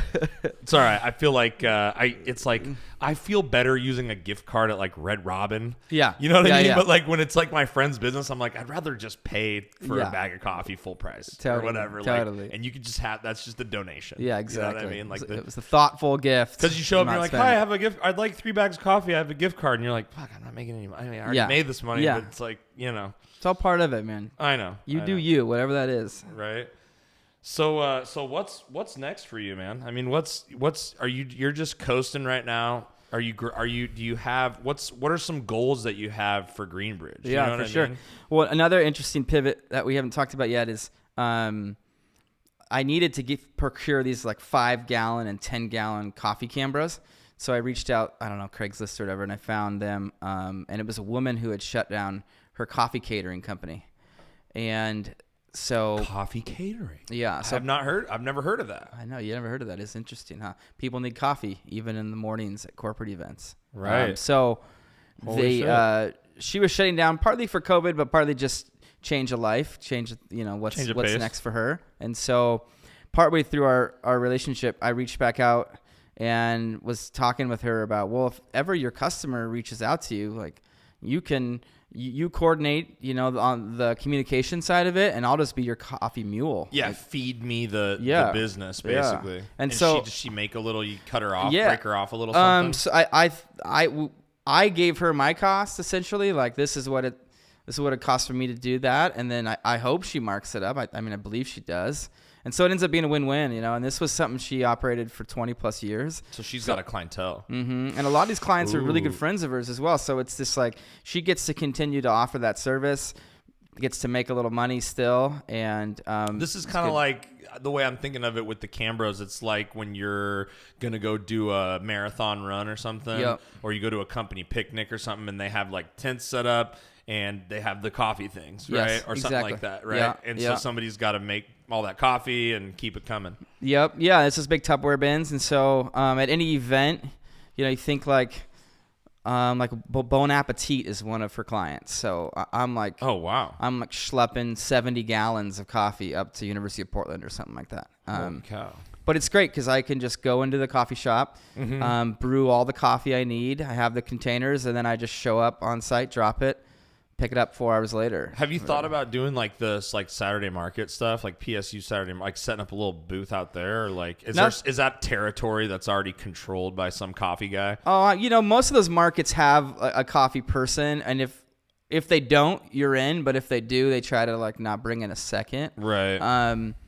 Again, like as long as contract work is there, you like this better. I want to stay in it. It's for the first time I've experienced pay to play, right? Like it's the same thing, let's say in photography, right? You're like, hey, we'll do this photo shoot. I just asked for 25% down or whatever the case is, right? Oh, yeah. Like you're getting paid to start and you're going to get the rest of your money. The way we do it is deposit to book. Yeah. And then when I show up, it's like in most cases, if I don't know the person, like I won't leave until I'm paid the rest of the money. Yeah. And then I don't have to go tracking it down. Correct. But imagine if you just had to go out to a park with your camera and you just had to sit there and wait for people to come up to you and be like, hey, can I pay you $5 to take a photo of me next to a tree? Right. Yeah. Like that is the retail coffee model. Like we have to just pay. You have to just buy all your inventory. You have to pay staff. The margins are thin. And then you're just hoping people show up, you know? And so it just is what it is. I'm not going to change that industry. But as I started using these contracts where I'm like, wait a second. This is much more foolproof. Yeah. Fail safe. Yeah. And fail safe. And you also know exactly what you're going to do, right? So it's, hey, this catering event on Saturday, I need 30 gallons of coffee. You don't end up buying too much or not enough. Correct. You can staff accordingly. You can let your employee know, hey, these are the hours. This is what we're doing. Be here at this time. Start here when at I this do time. stuff with like bigger clients, I like to get retainers. Yeah. Like you pay me first of the month and I'll buy props with it. I'll budget that. If I need multiple photographers, I'll hire somebody to come with me or whatever. And then you get X amount of work a month. And that's it. Correct. You know what I mean? Yeah. That's way easier for me. Yes. And, maybe you make more billing hourly and then, maybe your customer's unhappy because they didn't know it was going to cost them that much. Or you know what I mean? Yeah. Whatever the case is. But that's definitely it seems like the safer route. Exactly. Less risk. And as a small business, you don't have months where you can bleed. You don't have the ability to lose. For months. No. You have to, especially if there's overhead. Yeah, you have to nail it. Like immediately you have to nail it. And so if you know that before I even activate, I've already nailed it. Right. It's a much different mindset to step into, and I'm enjoying that mindset. Nice. So the coffee catering, we have a subscription coffee model right now, so you can go online, greenbridgecoffee.com. You can set up a coffee subscription, but we are revamping it. I'm pretty psyched on that. So you'll be able to go in and create like your coffee box. So you can say, do you have little accessories and stuff in there too? That are we will, yeah. Nice. Oh, not in the box, but we could have you could add on, one of these or something else like that. People love the box model. Yeah. Like the whole, like Sarah's got a subscription, I don't think she does it anymore, but she used to do like the makeup box where they just send you random shit. Yeah. And people love random shit. And then what you pay for what you take and then you send the best back, or you get it all? No, you just kind of take it all and like you get to like put in like what type of things you want to try. And it's like they have different vendors, I think, that they use to fill the box. Yeah. You know what I mean? Yep. People tried it with the weed stuff. It's kind of complicated with the laws and stuff, but like they try, basically the companies that they use for these products like rotate out every time. I see. It'd be more like if you were like a coffee blog type, or if you worked with a bunch of different coffee companies, and like maybe you had I don't know, like I'm trying to think of like coffee accessories, even like a French press from this person, or like different stuff from all these different companies, and you threw that all in a box. Would make more sense than that for that model, but but still you could do stuff for No, there's a couple concepts out there that will do like you get a coffee subscription. And this place is going to curate like all sorts of different types of coffees. Yeah. So every month you're going to get, like maybe you select, I like medium roast coffees, or I like coffees from this origin, but you're going to get a bunch of different roasters. So you're kind of drinking different roasters from around the U.S. And you're getting data too about what kind of coffee people like. Yep. So, I mean, obviously we aren't on that. We have a coffee shop. We want to sell our coffee. Right. But we want to make it convenient, and we kind of want to mirror it to be like other box kind of subscription models. Okay. So, you're going to go in there and you're going to say, like, I want 2 bags of coffee, 3 or 4. I want them to be 2 of this bag, 1 of this bag. I want it to be whole bean, or I could grind it for French press for you. Right. And I want the frequency to be once a month. I built my box, subscription, ready, set, go, and then every month you're just gonna get your coffee shipped to your to your door. People don't have to order it. Oh, I ran out of coffee. Correct. Or whatever. Correct. Yeah. And so you're seeing it, create some great success early on in the pandemic. Great, I don't have to go out and shop. Where now it's like, hey, I'm working from home. I'm drinking a bunch of coffee. Right. And what's cool about it is they're like, oh, great, and our coffee supports a nonprofit. Like, this is really great. So. Do you think there's missed opportunity with like the fact that people, at least around here, aren't going to coffee shops to work all day anymore? Because I feel like that was maybe a revenue stream too, like where people would go, like you were before you started your coffee company, you were on the laptop all day at the coffee shop, hit me with more coffee. I want a sandwich now. You know what I mean, or whatever. And then like you've got this guy sitting there just blowing money, like it's a bar almost. You know what I mean? Well, that unfortunately, it's not a bar, and that's the one thing that I've always thought I would like to own a bar, is because you don't sit there and buy like, all right, another round of lattes. Like no one does a second round of lattes, like where you do a second round of beer. And if anything, drip is kind of a pay for the cup and fill it up as much as you want scam. Yeah, I mean, as much as coffee shop owners, we appreciate and enjoy someone sitting in our coffee shop because it makes it look occupied and full. Typically, they're like a $4, $5 ticket, just the same as the person that walked out. Right. But they're going to camp all day. Okay, I see. But, whatever. Like, it's fine. But it isn't. It's not something that's like time in the cafe does not equate to more dollars going up. It's not like a bar. No, it's not a bar. Exactly. Doing shots and you're paying $7 every time you do one, and you're going to do them until you fall over. Yeah, exactly. But you also have to deal with the person falling over in your cafe either. True. Which is nice, Right. So, but if they're a $70 customer, then whatever. They fall over all day long if they want. If you're paying $70, you come. I'll you catch think you. You think you'd ever own a bar? Yeah, I would. Yeah? Yeah, it'd be kind of fun. Let's do it. Let's start a bar. Well, you asked me that earlier, like, would you ever do restaurants? And I would say, if I had to do anything, it would be something collaborative, right? Like, entrepreneurship is lonely, and there's reasons for that. Like, for a while, I didn't really care to work with other people because you especially as I was new in entrepreneurship and insecure, I'm sure, and I don't know what I'm doing, and it's hard to blend another person into that. Entrepreneurship's lonely and partnerships are toxic. Yeah, exactly. Oftentimes. So it's like finding the middle ground is hard. Yeah. But I think it's possible, especially if you find 2 individuals who've honed their own skill. Like they stay in their lane, respect each other's abilities, and then you can really like lean on each other.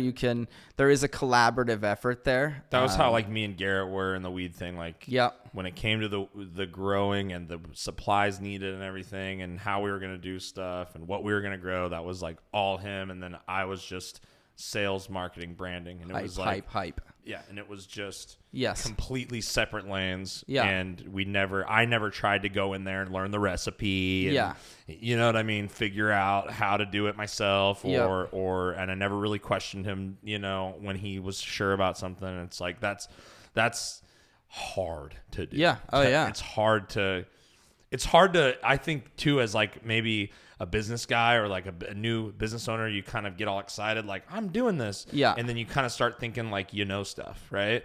And then that's when you've kind of fucked up is Correct. When you start, cause you got to kind of be like, I only know what I know. Correct. You know what I mean? And then if you have a business partner, you got to like trust in their, like I've always wanted to start a restaurant. I've always wanted to like be a part of a restaurant partner. Let me talk you out of that. Well, no. Well, the thing is I wouldn't want to be the money guy. Yeah. I would just want to do what I know how to do, which is I know that I could put butts in seats and I could get the brand going and I could get traffic online. I could like get people excited about it. Yeah. And like be the face. You know what I mean? And then like I would need a teammate that knows the kitchen, knows food, that knows how to build a menu, and like that person would have my utmost respect. I might give feedback, but I'm not going to go in there acting like I'm a chef, like I know anything. Yes. And then I would need another person who knows how to run a restaurant and what costs are and how to manage staff and how to expedite. And like I know enough to know what I don't know. Right. That's and a I good think spot that's to like be. really important Yep. is to know enough about whatever you're trying to get into that to know what you don't know. Correct. So correct. Yeah, I think that is super wise what you just said. Like, if I've learned anything, it's like I've only learned what I don't know. Like, right. And to stay in it, to stay in your lane. So the other side of that, though, and which is where the risk is when you say, okay, this is my lane. I need to bring someone else in. Let's go together, but you're not in cohesion. You're not vibing. Right. That can be tough, right? Because you're like, shoot. There just has to be an understanding of like we can have disagreements, but at the end of the day, these things are like if we're in a partnership and we're running a coffee shop and I'm doing the marketing and the branding and you're running the coffee shop because you know everything about running a coffee shop and I don't. If I have a question or disagreement, there has to be a time when you put down your differences and you're like, all right, I'm trusting you because you're the guy that's supposed to know this shit. Correct. You know what I mean? Yeah. And it's like, that's kind of hard for people to do, Yeah. especially with men and running businesses that are big headed and they're trying to, get their point across. Oh, I know. If you look at any failed restaurant, I bet 9 out of 10 times it's just, Dude, I ego. have watched so much Kitchen Nightmares. I've watched every episode of Kitchen Nightmares 400 times. I love that show. And what is it? I haven't seen the show, but I'm sure it's just Ramsey when he goes around and he's like, and it's actually it's partly probably staged, it's reality TV, and it's Gordon Ramsay. He's an actor, but he also is a fucking genius. Yeah, and he'll go in there and it'll be like a place like it'll be called Louis, and they serve quesadillas, cheeseburgers. They have a full Mexican menu, a full Italian menu, a full American menu, and it's like it's a 7-page menu. And he's like, "Are you mad? You've got to strip it down. It has to be 7 items." You know what I mean? And he'll just go in, and people are trying to cut corners on stuff when they end up wasting food. They're like pre-cooking stuff when it takes 5 minutes to just cook it right to order. So it's operationally he's helping? A lot. Dude, if you've never watched that show, I think you would love it. Yeah. Like, because it is funny. He gets kind of wild, but it's like it also is like he really does turn some of these business owners around and like strips down kind of like all these things that people are overthinking, and it simplifies stuff, and it is very operational. A lot of it is. A lot of it's like, a lot of it's the shock value of like how gross some of these walk-in freezers are and all this stuff. You know what I mean? I do, yeah. What do you think besides COVID is like the biggest challenges you've had to deal with since you started your own business? Which was when? How long have you been self-employed? 2017. Okay. Yeah. So we've been self-employed since around the same time. Okay. Because that's about when I started my business. So yeah.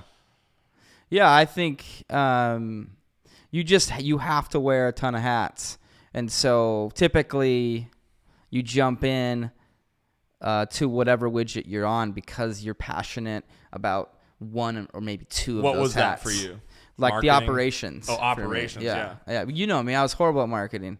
Remember? Not. Yeah. You came up with a great brand. And your whole. I paid a friend to come up with that brand. No, your whole idea of the business is great marketing to do the charity thing. And I just remember you were like, Joel, your Instagram, man, it's horrible. Like, you said it nicer, but you were like, sure, we gotta help you out here, but I mean, your Instagram's fine.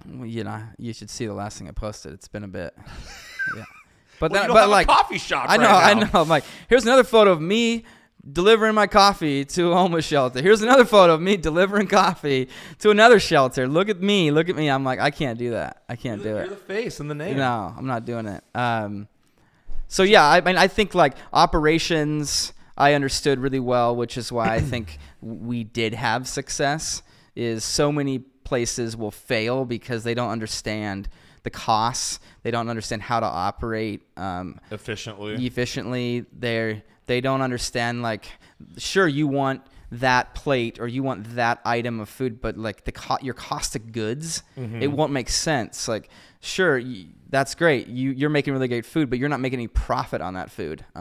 So I understood that well with my past. But marketing, some of the back office stuff was new to me, which was kind of tough. Right. And then Just like, what do you mean, like paperwork, tax? Yeah, the tax stuff, all of the different paperwork that you're having to continually do year over year, especially with employees. I mean, that was all like, oh, that's a lot to do also. Yeah. Accounting, like the whole bookkeeping, accounting stuff. Yeah. It's crazy. You can get so swamped and then do it wrong. Oh yeah, for sure. I'm like I wait so long. I file extension and wait to do my taxes. Yeah. And it's always just kind of like I have to sit in QuickBooks for like a week and just like click. Yeah, this was a business transaction. This was, yeah. You know what I mean? Yeah. But yeah, you got to go try to trace down receipts. You're trying to get that number down. Yeah, exactly. You know what I mean? You're just trying to. Oh, didn't I spend more money? Oh, fuck. Wasn't this Arby's receipt? We talked about work, right? Yeah, we did. Okay. No, but yeah, you learn a lot doing this. Yeah. You definitely and it's like do. they don't, it's funny. We have all had friends that like went to business school and like don't own businesses. Yeah. And like I know a lot of people who like went, they have their MBA, but they're never they work at a firm that like loans money to businesses or something. Like they understand business, but they just it's kind of the same thing with like going to college nowadays versus like having work experience. 100%. You know what I mean? Yeah. Where it's like, what's more valuable? Because like, I feel like trying and failing like I have, like I know more real, like guerrilla boots on the ground shit about owning a business, even though I've never formulated a real business plan. Like my business plan was like an Excel sheet with some numbers on it. You know what I mean? And it's like, and it's like, business is weird in a way where people overcomplicate it in some areas. Yeah. And with the whole business plan thing, like you'll spend 6 months of your business school learning how to do a perfect business plan, and it's like, I never make wrote a one. PDF document or whatever,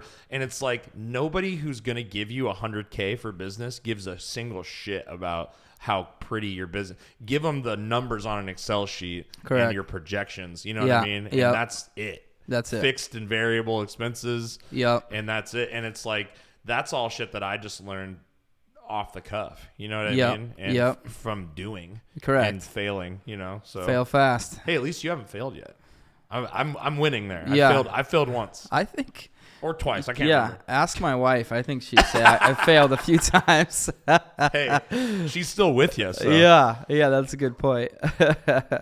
No, I mean, it's definitely been seasons of learning, and I think there's excitement in that. Like, part of COVID was been tough is just like there was nothing to learn. You just had to be still. You're just dealing. Just doing. But even like once we got going, like the natural entrepreneurial spirit, and I know you have the same thing, is like, all right, what's next? What else can I do? Like, okay, how can I make this better? And we had to remind ourselves to just sit, because chill.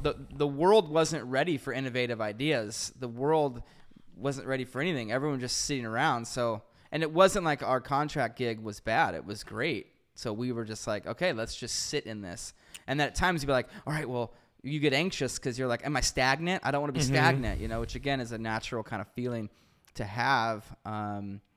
But you just kind of had to remind yourself like, no, we're good. Let's be for a bit. For sure. Did you ever get to like thinking about utilizing like your, like making food again and like doing like the whole, and doing like cups of coffee and doing like the DoorDash Uber Eats thing? Like, I know they take a lot of money, but it's like, I know that helped a lot of people. It hurt a lot of people too, because we became a lot of restaurant people became reliant on these places, and then their rates, just the percentage goes up. And I know that these places are kind of double-edged swords. These companies, like it's not a foolproof fail-safe plan, because they take so much, but it's like, did you ever consider that as an option like for Greenbridge? Pre-pandemic, we were starting to explore some of that. And you can't do the charity thing that way. I mean, we could still like just say we're just going to take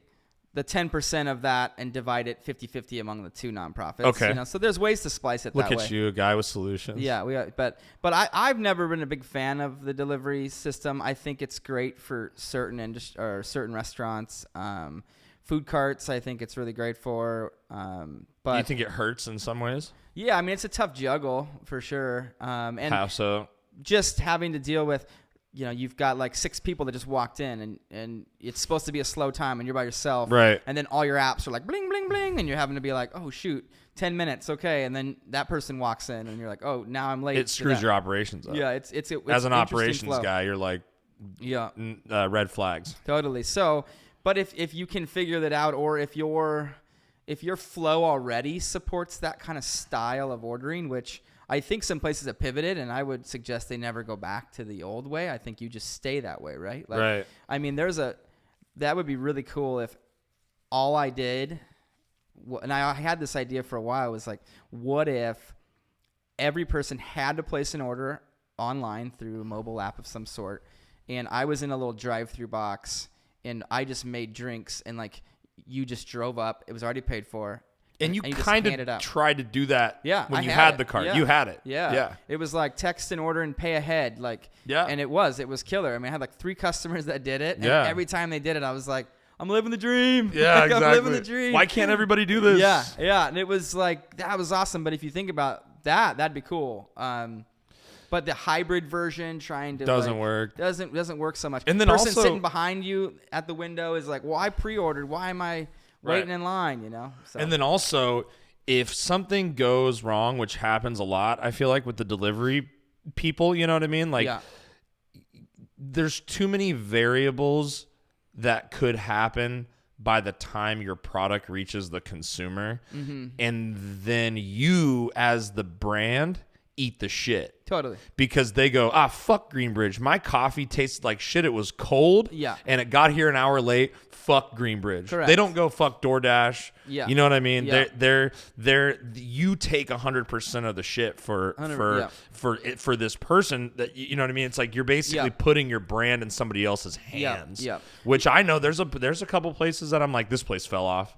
Because I ordered it online and it sucked. You know what I mean? Yeah, totally. Well, and it's hard because with finished product, with temperature controls, I don't think it's done well, right? And I also would want to promote, hey, you should. Wait, what do you mean? What do you mean? Like a hot coffee or Thai food or something that was supposed to be hot, and when it got to you here 45 minutes later from Southeast Portland, right? Yeah, and you don't know what just went into it, and they're right? stacking 14 orders. Yeah, exactly. Like there's, like you said, there's plenty of spots for the whole thing to fail, right? Now, where I do like it again is like, let me deliver coffee to you that hasn't been prepared yet. Like let's use the technology.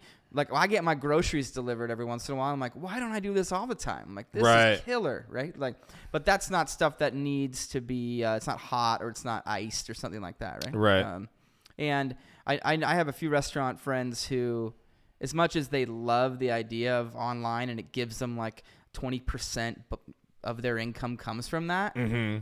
The idea that people aren't indoors eating, like you don't get the person that buys the alcohol or the second round of beer. Right. You don't get the person that's like, oh, you know what? Throw some fries on there too, right? Like all those little things. Or the people that brings 5 people because they love your restaurant so much. So they're like, you got to come to this place. Or the person walking by that looks in there like, oh, that place is vacant. It's probably bad. And you're like, well, no, they leveraged all of their efforts on online. So this place is right. I didn't even think about that. Versus you ever walk by a place that's popping, you're like, well, I better get in line. Yeah. Like, what am I missing? Right. So I didn't even think about that image thing. Catch-22 thing with online sales. And that's why I say, if you're set up for it already, let's say you have a tiny kitchen, a dining area, right? Like, then sure, lean on that. But if you're set up for dining, like, right, lean on that because that's your thing, right? So I would love to see restaurants, bars getting back to that. I think people are generally sick of this whole pandemic thing. Made like, I saw a meme that I had to repost that it was like I don't.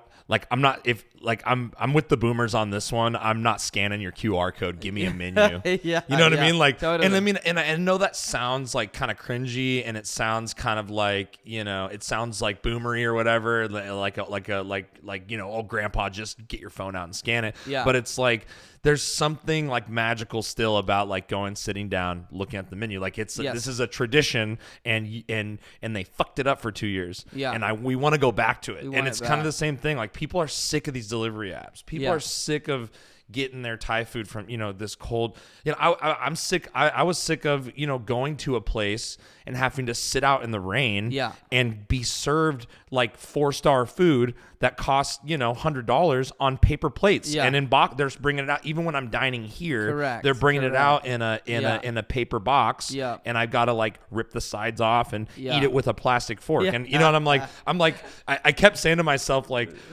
at what point in the pandemic did dishes go away? At what point did we stop using the dishwasher? And I get like you can't hire a dishwasher. That's a struggle, and I understand that. But then you're like, when things are starting to open up again, and they're still serving me on these recycled paper plates, I'm like, at what point in the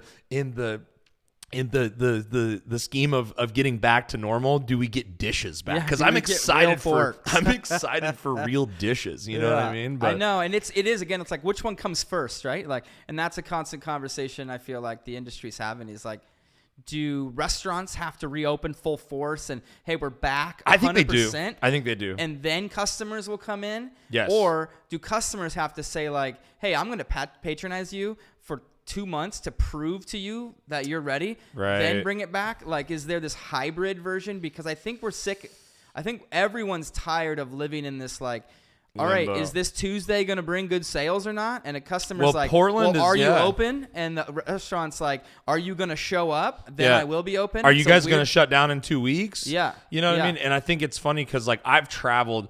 I'm one of the people during the pandemic that I saw more of this country than I've ever seen in my entire life in 1 year. That's great. Last year. And I saw the whole country. I went on tour and I saw the whole country. I went to Texas a whole bunch. And I think you really do have to jump in. I think when the governor gives you the okay, it needs to be fuck it. We're going to go in until, and the thing that's irritating, now, regardless of your stance on the political COVID vaccine bullshit, it's like the issue that I have with it is like, if you want to follow the rules and be, Mr. I'm going to follow the rules. My perfect world, all the restaurant people would have rebelled and been like, we're going to stay open. You know what I mean? Easy style. Yeah. That's how I feel, America, baby. But obviously that's not the status quo around here. And people are more scared of stuff around here and whatever. Good at following rules. really good at following rules around here. Except for all the rampant crime and drug use. But that's okay. But anyway, they like, my thing is that if you're going to follow the rules, that's fine, and you want to fuck. But here's the thing. They never put a rule in that you got to require people to show their card or whatever. So now you're creating extra rules. Correct. And you're creating extra hoops to jump through. And then, so I don't want to hear any complaints from any of those people about business and about, because you're creating extra 100%. Hurdles for yourself and for customers that, people that aren't vaccinated can't go and enjoy a place. And then when rules change, you better fucking change your rules. Correct. And so when the mask thing goes away, you rip that sign off the door because nobody wants to deal with this shit anymore. And I think that like the issue is like we need to start leaving. It's not going to get back to normal until people start leaving bad reviews and complaining that like this place isn't getting with the program of moving on with this thing. And it's like there needs to be you're right. It needs to be met in the middle. Like the people need to not be like, if you want to wear a mask and you want to go to a restaurant and that they're not requiring, wear your mask and be happy about it. And don't complain to the restaurant that they're not still requiring it. Correct. Because they shouldn't have to anymore. Correct. And then if you're a restaurant, don't force people to do shit that they don't want to do. You know what I mean? Just because you're like, well, I'm a private business owner and I should have the right. And it's like, stop it. You're lucky you're still open. The thing that's been interesting for me, and I agree with everything you just said, like is, again, Portland is really good at following rules. So fine, like the governor makes the decisions, we're going to follow her rules. But when that rule is no longer, like, then as a rule follower, you should follow the new rule. Unfollow that rule. Which is there is no rule any longer. And that's kind of been my whole thing of it. And I mean, you think it's bad in restaurants. Wait till you manage kids in schools and all that kind of stuff. Oh my God, I don't even want to think about that. Yeah, it's, people thinking about their kids is, it's kind of just about only them. But it is what it is. If you want your kid to still wear a mask in school, you can still do that, right? Right. And you can still wear a mask at in a restaurant if that's not comfortable with it. And again, we're not here to say, but the rule is no longer what it was. So if it was just about the rule, and that's where I'm like, it's interesting that during this whole time, the individual, I'm stereotyping, but the individual that would have fallen in that category of you need to follow the rules, it's the rule. They would be judging someone that wasn't following the rules. Right. Look at them. But now that the rule's gone, they're not following. They're still critical of others.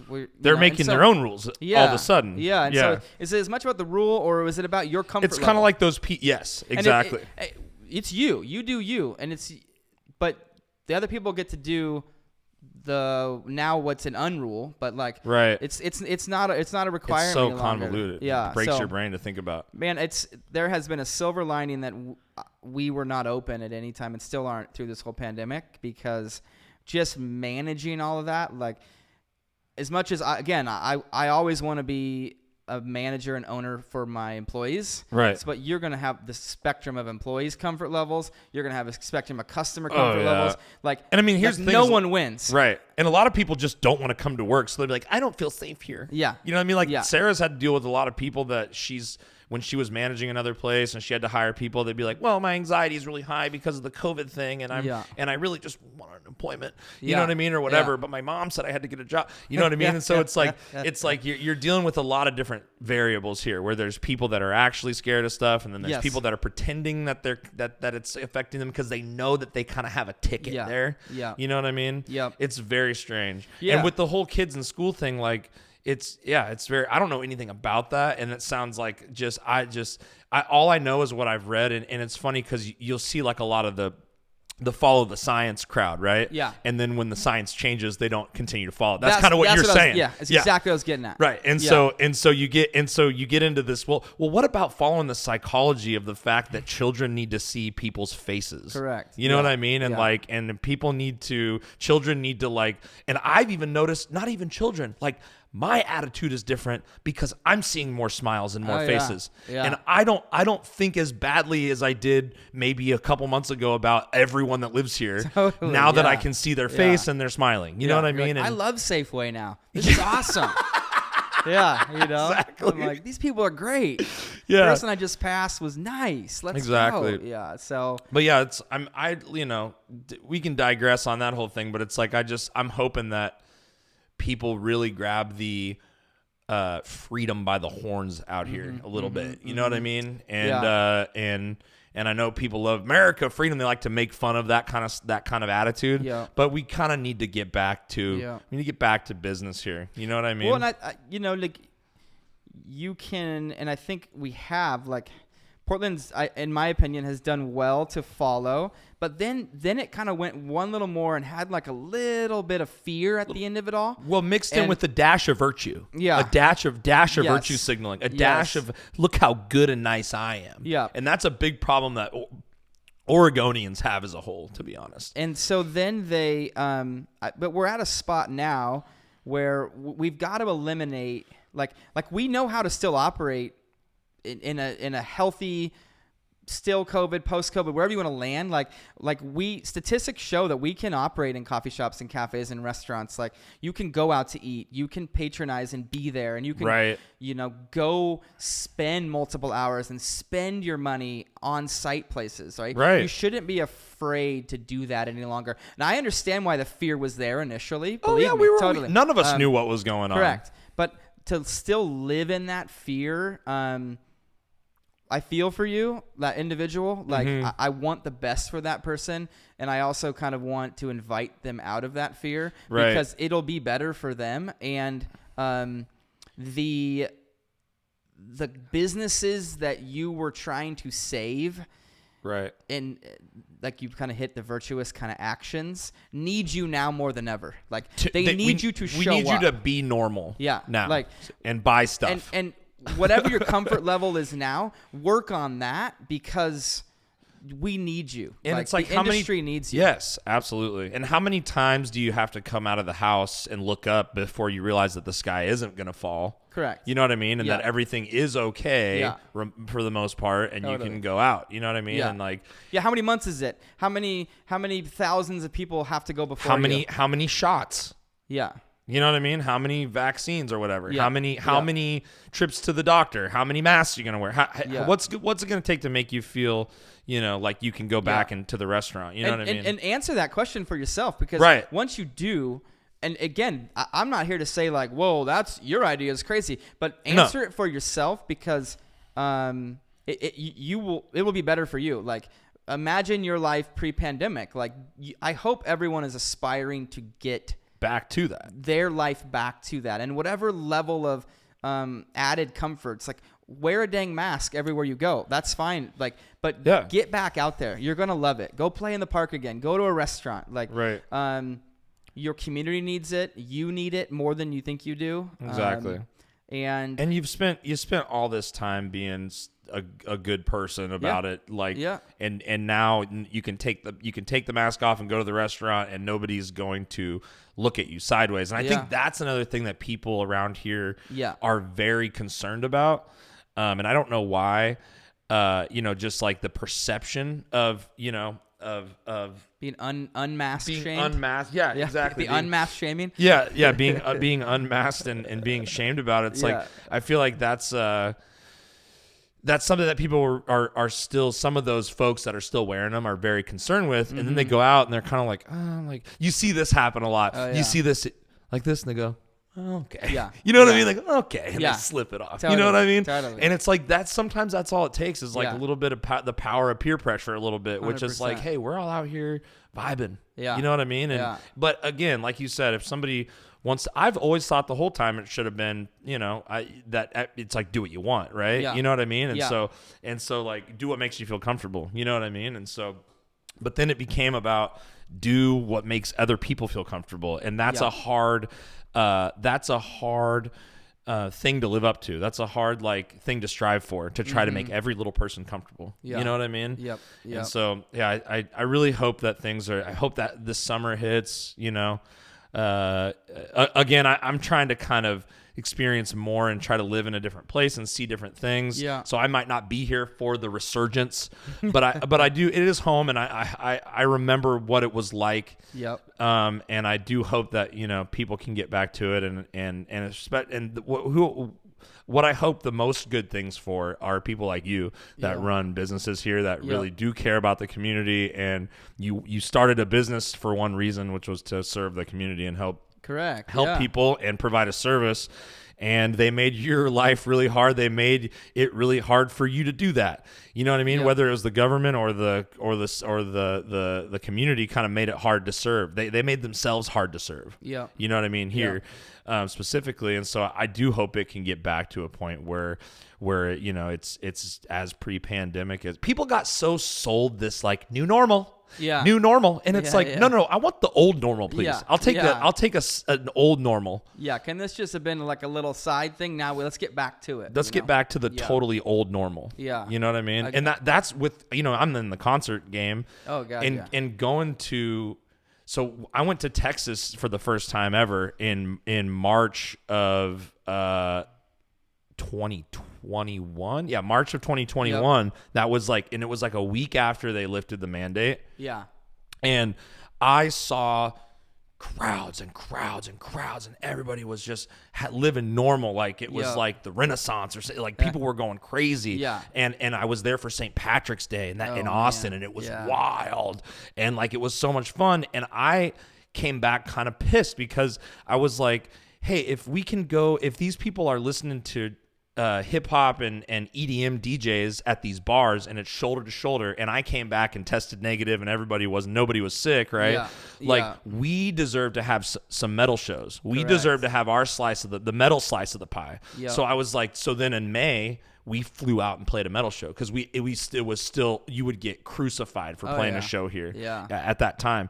And so for me, like, it's like your industry got fucked up. My industry got deleted. Yeah. You know what I mean? And like was not allowed. punishable. You know what I mean? What does it look like Super now? Spreader. For, it doesn't matter. It's like it never happened. It's done. And then so that's why it's so difficult when you see arenas in Nashville that are full to the brim, and then you've got a venue out here looking at my Vax card and making me wear a mask. I'm like, you guys are stupid. Like look at the arena venues that are happening everywhere around the whole country. It's like we gotta get out of our bubble a little bit and just kind of embrace, instead of embracing the new normal, we gotta embrace the old school normal. Yeah, it was kind of interesting when it was like state by state, you get to choose, and I spent last Thanksgiving in Florida, and then, party. It was like, and then we come back to Oregon, and you're like, did you have the sniffles when you got back? No. Fine. Yeah. And I understand the weather side of it. And again, I understood it early on, right, when we didn't know. And believe me, I'm the one that we're having to pivot our business. We're having to do a bunch of new things that we don't know, but we're just trying our best to get out there and do it. But after a while, you were like, I think we do know, right? And I'm a rule follower. I'm also, being in the industry, like it always annoys me when a customer comes in and I'm like, dude, you have to really have me tell you to put your shirt on, or you can't do that kind of thing. Like just follow the rules, right? So that's what I'm going to be. And but at some point, which I was never the guy walking into somebody's business with. I wasn't going to make some worker's hard day. You know what I mean? Generally, I'm anti-forced mask wearing, but I'm not going to walk in and ruin somebody's day and make them go, dude, you know what I mean? 100%. So, but it is, at some point, we've just got to when your neighbor state's doing something completely different, you're like, can we just all maybe get to the one of them? Exactly. But anyway, we're on the right track, I think. It's looking real. It's looking a lot more normal around here these days. People are slowly vibing. Yeah. They're slowly starting to vibe, which I'm glad, because I think Portland could use a good vibe. I'm hoping that this summer is good for everybody. I'm hoping that you're just slanging cold brew left and right, dude. Yeah. I don't want to. And it's funny because I just moved in across the street. I'm trying to come get some Greenbridge. I know. You know what I mean? Trying to get close again. I'm just trying to get close to the corporate office. No, it's okay. Yeah, I'll give you a key. You can go use it if you want. I can use the bathroom if I'm walking around over there. But yeah, I mean, dude, we just burned through 2 hours, brother. Yeah, that was great. That was easy. That's just easy money when talking to you, man. It feels like good old times. It feels like sitting in the shack next to you, dude. And I hope that people, connect with you and your company through this, or at least somebody starts buying coffee from you online. I'm going to put all your links in there and stuff. But anything you want to talk about before we leave and plug? I think we can probably wrap it up a little bit here if you're ready. I can take you up to the roof and give you the experience. Ooh, the whole tour. Yeah. I mean, I don't know. I think just to do the 360 wrap of it all is to just get out there and support the local business, whatever that's, your local watering hole, your local coffee shop. Right. Give grace. We got two dependent on the Amazon nipple throughout this whole thing, and the Walmart nipple and the DoorDash nipple. So go out and actually buy a coffee from somebody, or sit down and have a meal and let's bring it back. Because I think it's just it's a good feeling for all of us to just sit and laugh again, get a little drunk laugh and just have a good time out. Yeah. Versus it in your living room. I mean, I think it just needs to start there. Yeah. And then I think it comes back, because it is contagious. It's going to feel good. Yeah. You're going to wake up the next day feeling a lot better about doing it, because you just can, about life. Yeah. And maybe it's not, so sit in your house and isolate. Yeah. You know what I mean? Agreed. And then as far as the company goes, what do we have to look forward to? What's next for Greenbridge? Yeah, I mean, I think you'll see the new website coming up here in the next couple weeks or so. Greenbridgecoffee.com. Greenbridgecoffee.com. Right on. Where you'll be able to bundle coffee, easy, accessible. You can order online, or you can order one time and also. Give back to your community at the same time, brother. Well, that's what I was going to say real quick. So long time ago, we were talking about, what if you did online, and then what if the customer, remember you saying this, what if the customer could choose which nonprofit they wanted to support, right? And you were telling me that, what if you could search the zip code and nonprofits would come up? Was that an idea I had? That was an idea you had. God, I'm a genius. Yeah, and so what's exciting about this is with us kind of setting up more of a proper online a database order. Of charities. Yeah, well, what we're leaning towards, and I guess I'll tease it, is you can just put in whatever nonprofit you want to support.